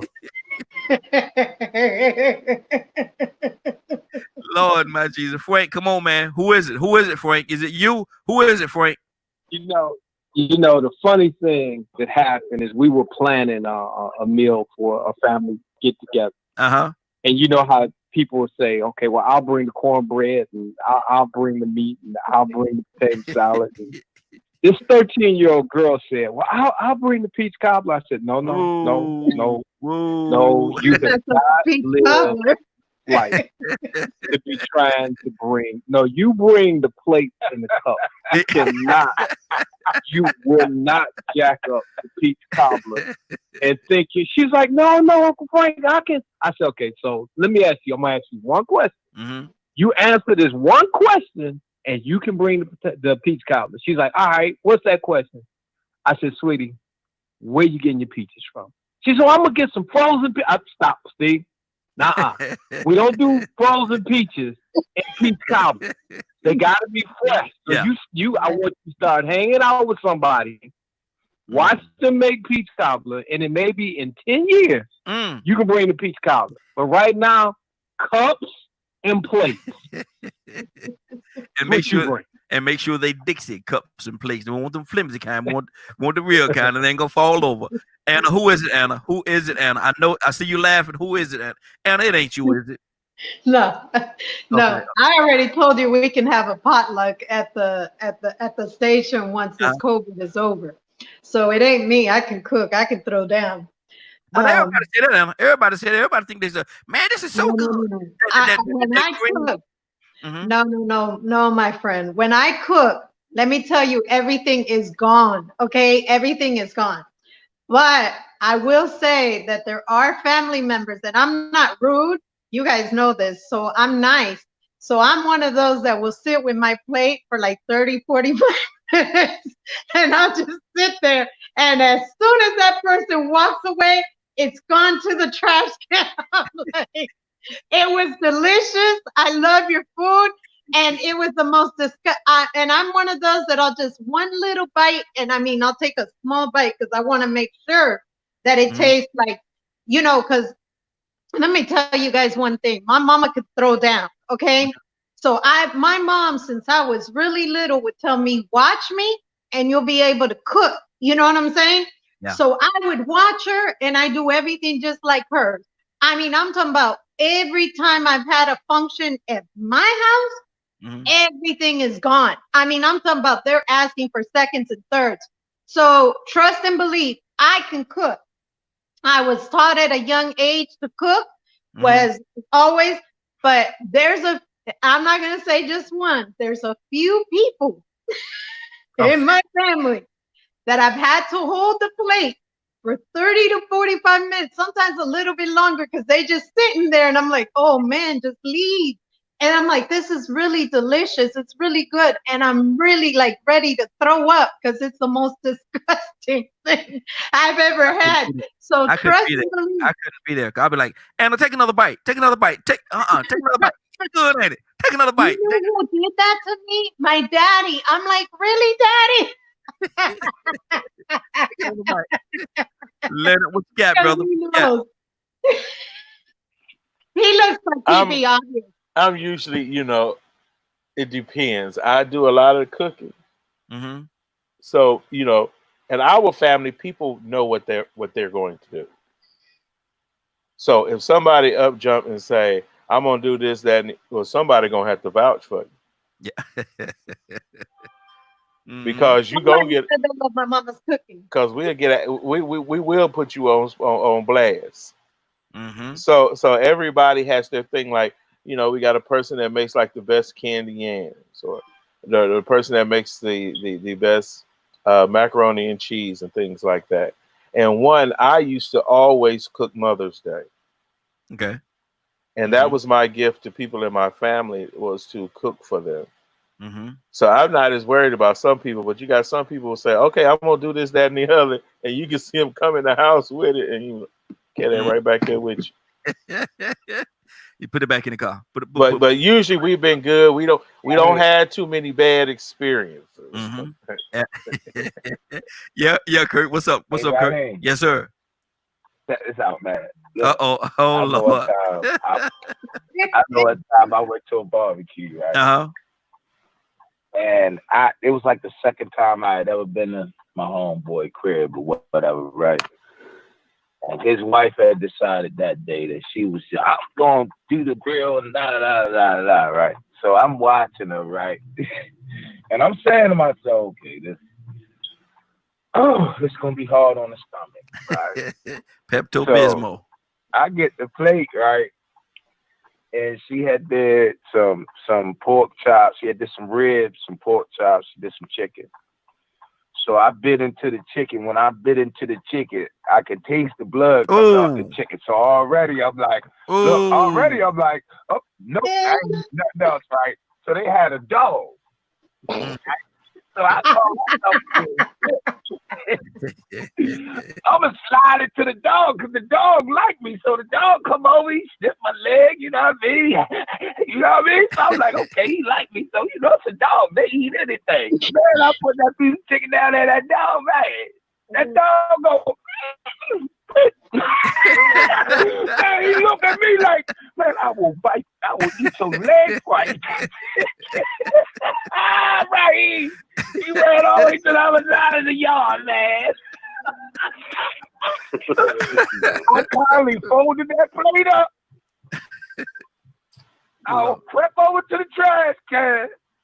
I grabbed me a beverage. While I got my beverage, I'm sliding that plate up in the trash can, man. I ain't eating that, man. If the dog ain't gonna eat it, ain't no way in the world. I don't want no part of it. Lord, look, Donald, you there? Now, Raheem, I just want to let you know I sent you about 5 pictures of my last I saw 2 weekends grilling. Okay, yes, sir. I just want to let you know that. Oh, okay, yeah, I saw him. I sit over here and got a little hungry, but it's okay. You did, you know. Okay, all right. Yes, sir. Yes, sir. Donald Toussaint, talk to me, brother. Who is it?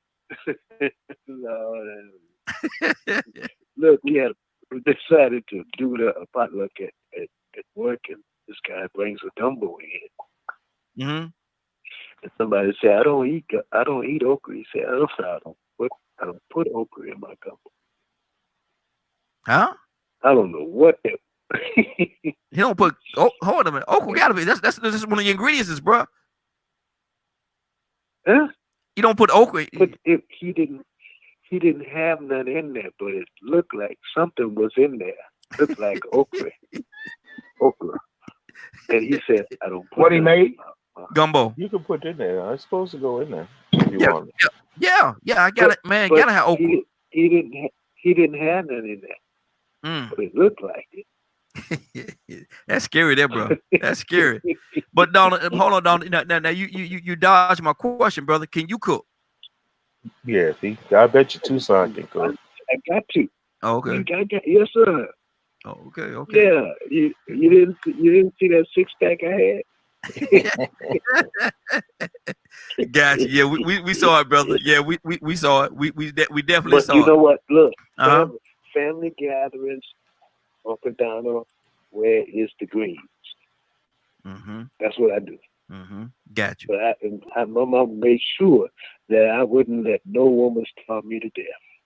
Mm-hmm. No, sir. Mm-hmm. I cook Exactly. my own food. There you go. Hey, Leonard. So yeah. Mm-hmm. Leonard, you got another one with you, brother. Now tell us about it, Leonard. Tell us about it. What? I know that there's somebody else in the family that can't cook, brother. Well, it's not. Well, I can honestly say people in our family who can't cook, they don't. Mm-hmm. Nobody wants to be treated the way we will treat you. Now, as a matter of fact, even if you mess around there and got you a woman that can't cook, you better bring around some women that can. Exactly. So I remember one time my wife, she decided she was going to bake a pie for me, and I think we had our first son, right? Uh-huh. So I came in the house and it was sitting on the stove. Oh Lord. I got to paraphrase this. Mm-hmm. What is this supposed to be? No, you ain't. She said, I said, wait a minute. And I took my shades off. And so hold on, Leonard. Play this thing out, man. Take the shades off. Show us how you did that thing, man. Show us how you did. And I just want, okay, let me. And I said, are those kiwis? She said, man. Yeah, like it was just why the hell would you do that to a kiwi? I'm not eating that garbage. No, and I man. threw it in the trash. Oh, Lord. Anna, speak. I just couldn't. And there's other things that I think that, that people brag about it. You go and I love Louisiana. I just love Louisiana so much. Louisiana, you can find things that you can't find nowhere. And I remember my father-in-law used to love to take me to places to try things. And so we would go and they eat this thing called a melatonin. Tucson probably knows what that is. And and it's almost like a pepper, I believe, that you would stuff. And he used to go on and on about this, the way they cooked it at this restaurant. And it literally tasted like eating garbage to me. Because it was just one of those things that I don't believe anyone could cook well. And that was what's so funny to me. I was like, if you look like, why would you cook a kiwi? Have you ever ate or cooked kiwi before? Where did you get this idea in your head? That's what I'm really upset about. Is you don't know anyone else that has cooked a kiwi and you did that. Why would you? Let me see. He loving that, y'all. Look, I wish y'all could see him, man. He loving that. He said, "Now, why would you do that to a kiwi?" Hey, Raheem. Yes, sir. Raheem. I used to go to my great cousin. I call her great cousin because she born in the 1800s. Mm-hmm. So we as kids would, go with mom and dad to her house, and she would make some gumbo out of the freezer. Now I was about 8 or 9. She says, my husband put this in the freezer before he died. Good Lord. I'm 8 or 9. And I had never Wait a minute. met man. Wait a minute, man. My mom said, my mama would say, don't you eat that. Put it in the freezer before he died, and you ain't never met him. I'm very picky. I'm very picky. So Me too. you know, you thinking of you talking to a guy. I don't even eat red beans. Mm-hmm. Wow. I don't eat pork. Mm-hmm. I don't eat chicken anymore. I don't eat beef. So you know, my things are kind of limited. So I try to stick to certain things. Mm-hmm. But you know, sometimes when people cook things, you was like, you've never cooked this for anyone before, have you? No one has ever told you this was good but yourself. And you keep cooking it, and no one ever asked you to. I mean, you know those type of people. Stop bringing that. Like, I'm really big on, like, we ask you to bring some cake. Mm-hmm. And they go get a store-bought cake. Mm. Sometimes you want a homemade cake. Yeah, yeah. And I know you can catch it, like when you go to grandmama's house, used to, man, wasn't no store-bought cake on the table. So I'm picky like that. Yeah. You know, if I want like one, you went to your, you know, the secret recipe. Someone should have like your yeast roll recipe and things like that. Staples that you will look for when the people pass on. Because that was one thing when Granny gone, man, you better hope somebody been watching her. Exactly. You may never taste that taste again. Mm-hmm. You know, so it's so funny. People love it. I will shout out to the men who have really been cooking and things like that. You know, I'm on the Facebook and we do the food pictures and things like that. So we just keep these recipes going and we laugh and joke at people who think they food just like, man, that look like garbage, bro. We just go let you have it. We just let you have it. But Exactly. it's fun. It's fun, man. The food thing is fun. Now, You know what's so funny, Raheem? what's that? I thought about you yesterday. Do you guys get the show Man's Greatest Food there? I think so. Mm-hmm. I hadn't seen it. Never seen it, but Leonard said we do have it here. Okay, they travel all over the world and they try to find, you know, who makes the best food. And they had the Man's Greatest Food, Soul Food, because they always have a heading, whether it's steak, chicken, is who makes the best. And they have all of these people. It can be a little bitty small diner, but they have the best meatloaf or the best salmon or whatever it is. But they had yesterday, I thought about you because they had Man's Greatest Food, Soul Food. So which restaurants make the best soul food? And they started listing them and they went all the way from California and the different places. Well, and they counted it down from 25. Atlanta had a restaurant that was number 6. Out of the top 25, they had the best soul food. They were number 6. Hold on. Leonard should know the answer to this. Leonard, what restaurant was that here in Atlanta? You could be talking about Busy Bee, maybe. Or I think they got what they call a tea room downtown. I heard people like that. But I like the Beautiful. Busy Bee is probably may have been on that list, but I ain't no big Busy Bee fan. I don't go there regularly, but I remember it's well known. But I love restaurants like the Beautiful. There's a lot of good ones here. I'm curious who made that list. What's the name? I'm gonna give you the name of the restaurant tomorrow because I taped it, so I'll go back and look to see. Man, how you gonna put us out there like that, it's man? It's probably Busy Bee.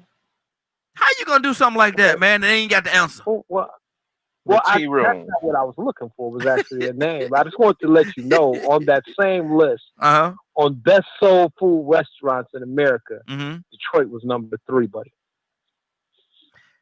I'm gonna tell you something. Number 3, and it's good. And I know some good food in the D. I know it is, man. But I'm gonna tell you something. I'm gonna tell you this like this here though. I heard something that happened in Detroit yesterday too. I was looking at on TV later on the night, and I found out something about the Detroit Lions, man. What y'all doing up there, man? Y'all done kicked y'all owner out? No, new general manager, not a new owner. We got a new GM. They say the owner stepped down and her daughter took over. Oh, no, the owner died years ago. No. The owner took over. They were talking about this just happened. They said this just happened yesterday. It was breaking news. Now I don't think they went back no 10 years for no breaking news. But look into it. I'll look into it. I'll look into it. Leave them Detroit Lions alone, man. Hold on, we got Detroit Lions alone, man. I'm gonna tell Raheem like this, man. Mm-hmm. We have championships in every sport, Except football. Including football. No, you don't got no championship. Including. Wait a minute. So long ago, I just don't bring it up. But we have championships. A Super Bowl or that must be hold on. That must be before they turn it to the Super Bowl. Football? That must no. Hey, Mr. Flipper, come on, Mr. Flipper. You up on this sport thing? Now hold on. Detroit. When have the Detroit Lions, Mr. Flipper, ever won a Super Bowl? I ain't talking about before they start naming it the Super Bowl. Never. Back in BC. Look it up. Y'all leave them Detroit Lions alone, man. The only thing y'all good for is the great Thanksgiving game. I enjoy it every year. Exactly. Man, look, Nick, stop it now. Stop it. Because, see, we don't won in recent history. We won a Super Bowl. Baseball. High school? No. We talk about football. We no. We talking about football. We talking about football. We talking about football now. Okay, but I'm a sports fan. Okay. I'm not just a football. Okay, well, let's concentrate. The sport that we're gonna concentrate on right now is football. The sport we're gonna concentrate on is football. When have y'all won the Super Bowl? Just answer that. It's a simple question. When have y'all? I'm gonna give it to you. Go ahead. It's been years ago, but it's been many years ago. So it really doesn't even count. Was it called the Super Bowl? Was it called a Super Bowl or a championship game? They used to call it championship game before they started calling it Super Bowl. It may have been a championship game. It wasn't no Super Bowl because y'all ain't got no Super Bowl. I go ahead and tell you that y'all ain't got no Super Bowl. I go ahead and tell you that y'all ain't got no Super Bowl. It may have been a championship game. That don't even count. Let me say that back when Green Bay was winning everything, man. That don't count. If they never win a Super Bowl, and they won't, I will die a Lions fan. That's good. That's good. You just won't have a Super Bowl. You just won't have a Super Bowl. Boy. Hold on. Change up.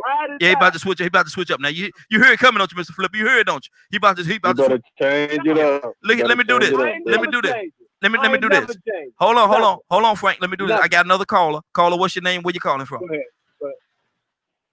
Good morning. This is Bishop. Bishop, what's going on, Bishop? Bishop, y'all got blessed, man. You from down in New Orleans, ain't it? You from New Orleans somewhere like you from New Orleans, ain't it? No, I'm from New Orleans. Where you from, Mississippi? Yeah. They ain't got no team. They ain't got no team. We ain't gonna talk with you about. Yeah. They got college football. They got some good casinos though. Yeah, they got some casinos down there. Yeah, you want to win $5 or $10, but you ain't getting no NFL football down there. You ain't getting none of that down there. But hey, bitch, I need to ask you a question. Though. We switched the conversation. Curtis, you silly. You silly. We switched the conversation a little bit, and I'm asking this question. Bishop, who is it in your family? And you don't call their name. We're not gonna call their name. Don't do them like that. But who is it in your family that every time there's a family function, bring a nasty plate and can't cook worth nothing? Who is it? Is it somebody? Man. Or is it you? Man. Is it no. But I don't eat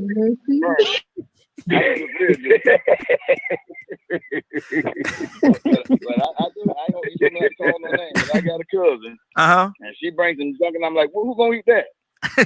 Man, please.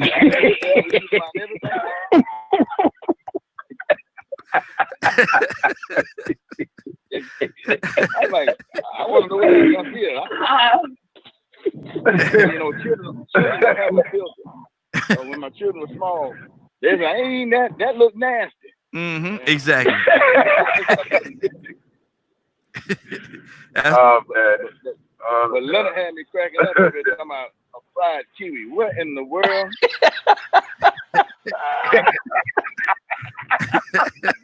We still laugh to this day, me and my wife, about that because like she cooks the basic thing.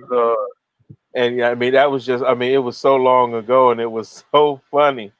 And when I seen this sitting there, and I was like, she really tried, but I'm not eating it. And she tells everybody, well, if it don't look good, if it don't smell good, forget about it. You know, because I'm picky. I'll try certain things, but man, it's if it just don't look so funny. if Or it don't look people right, who just, when you ask somebody to cook something and they just open it and you can tell it's just come out of a can. Oh my God. I'm just like, oh really? Or when someone says, man, this is pretty good. What you do to it? You know? Will you eat fried pickles? Fried pickles. I'll try one, yeah, because I eat fried zucchini and things like that, yeah. Yeah, fried pickles are good. Yeah, I've heard. You know, I'll try it, but it got to be good, man. Kurt, you want to say something? Yeah, go ahead. I would be remiss if I didn't tell y'all. All my life, I never heard Pastor Minnie L. Stanley curse. One time. Dog, hold on, man. You know, my grandmama was a true red-blooded Georgia peach. She grew up right there in Macon, Georgia. Well, her second husband was from Anderson, South Carolina. And Leroy called himself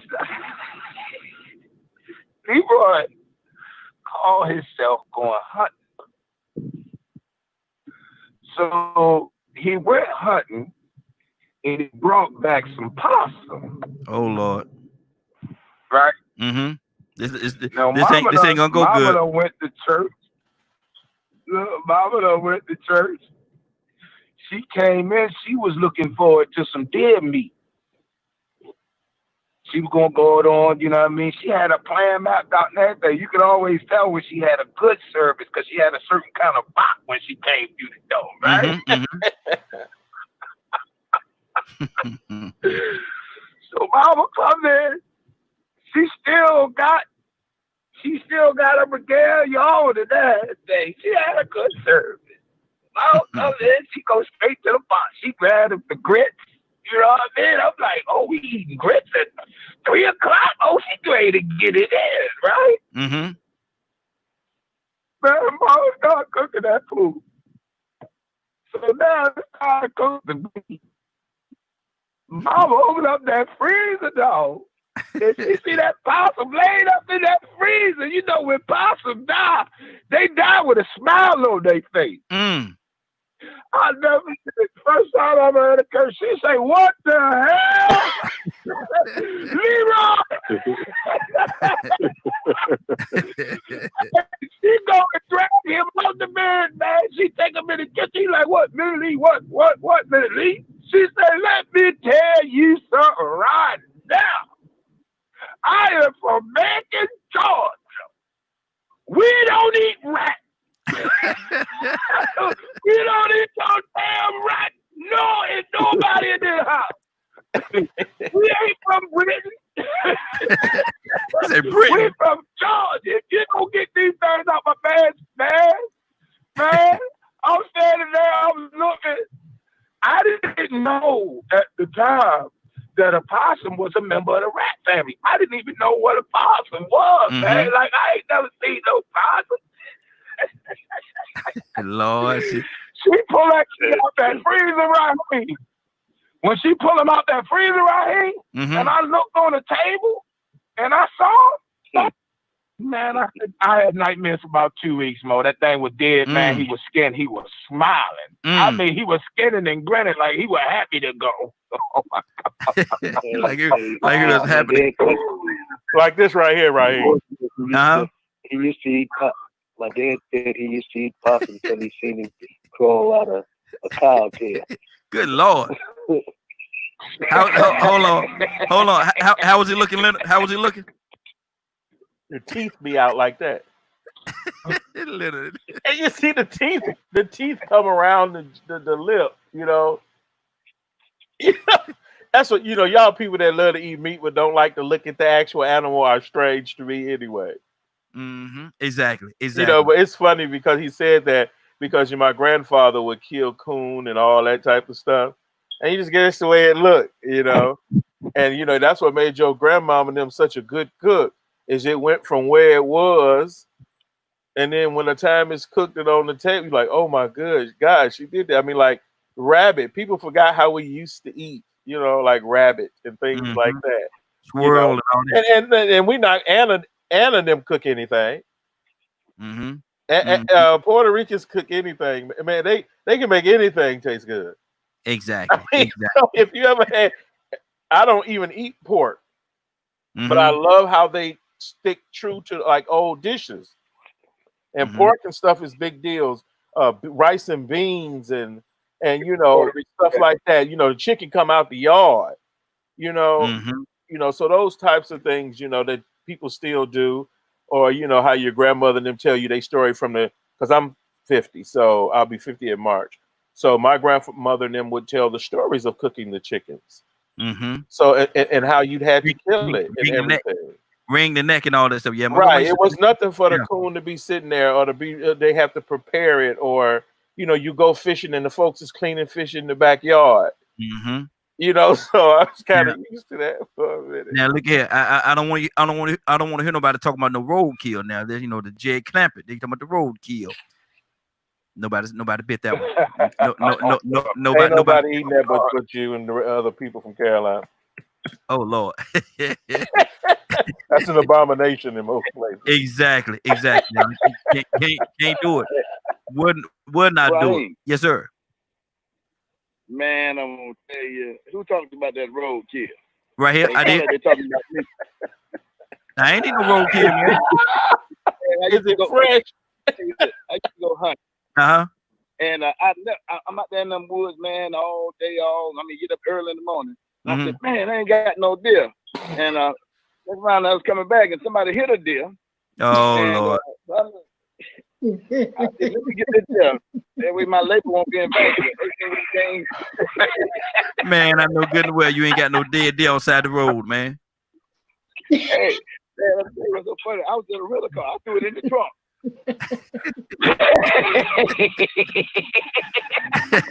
Lord, my Jesus. Now I will confess. Sometimes you tell your wife, you said we're gonna have fish today, and sometimes it come out the lake, sometimes it gonna come out the stove, depending on how well it went at the lake. Look at what you say. Kroger got your back. Kroger got your back, brother. Kroger got your back. I'm gonna come back with it now.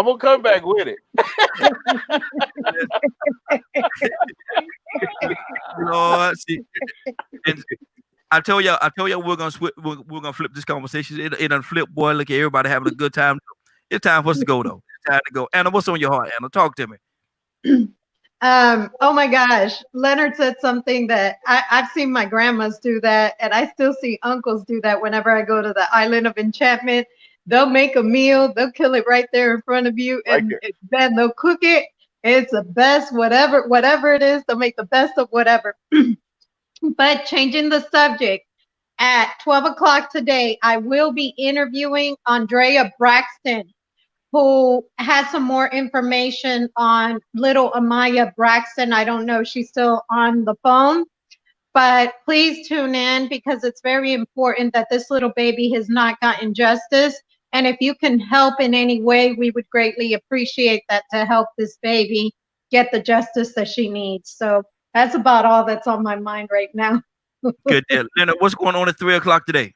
If you did not get a chance to hear the show in its entirety, you can log on to www.dkmradio.com at 3 o'clock p.m. Soon to be www.dkmradio and Associates. Media Group and Associates. There you go. Good deal. Now, who I'm gonna get the prayers out? Kurt, you ain't prayed us out in a minute, brother. Pray us out, man. Absolutely. With all hearts and minds open, most gracious and heavenly Father, we humbly submit our mind, bodies, and spirit to you. Father, look into the hills from which cometh thy help, Father. Father, we pray right now, not asking you for anything, but we thanking you for all things, Father. We thanking you for just breathing the breath of life into our bodies, Father. We thanking you for watching over our children as they slept last night, Father. We thanking you for holding, molding, and keeping us close to your bosom, Father. Father, we thank you for the knowledge, the strength, and the wisdom that you have provided each and every one of these people on this panel throughout the course of the days gone by and the days that are happening. Father, we thanking you for the days that you have planned for us. Father, we thank you for just ordering our steps, allowing for us to walk upright within your light, within your love, within your grace, and within your mercy. Father, we thank you for continuously extending your love and your understanding unto a world that is so shattered, so broken, and so tired. Father, just continue to strengthen us, continue to hold us, mold us, and keep us close to your bosom. I ask these things in the mighty name of Yahshua. I state these things in the mighty name of Yahshua, and I look forward to these things happening in the mighty name of Yahshua. Let us all say amen. Amen. Amen. It is now 9:12. See, normally we out of here right at 9 o'clock, but y'all got the acting silly today, boy. We hung out a little while longer. This has been good. I definitely appreciate it. And appreciate each and every one of y'all. Anna, stop laughing, man. How I'm supposed to make it past this situation? I'm still laughing at the kiwi. How you gonna do that to that kiwi? And I like kiwi too. I like kiwi. But listen, it is 9:13. You're about to exit the morning glow. About to say real men, be man. You're about to exit the morning glow. But before you go, I want you to do me two favors, if you will. One, I want you to continue to pray for us because we're certainly praying for each and every one of you. Number two, why this is real simple. I want you to go out there, find somebody, and give them a hug because you never know. It could be the only hug that they get, or it could very well be their last. Love you, and ain't nothing you can do about it. Have a great day and a better tomorrow. And if we shine some of this light on you from the morning glow, take this light out into this wicked and cruel world that we live in, and let your light so shine. You all have a great day, and do me a favor. If you get an opportunity, love somebody. You might get some love in return. Have a great one.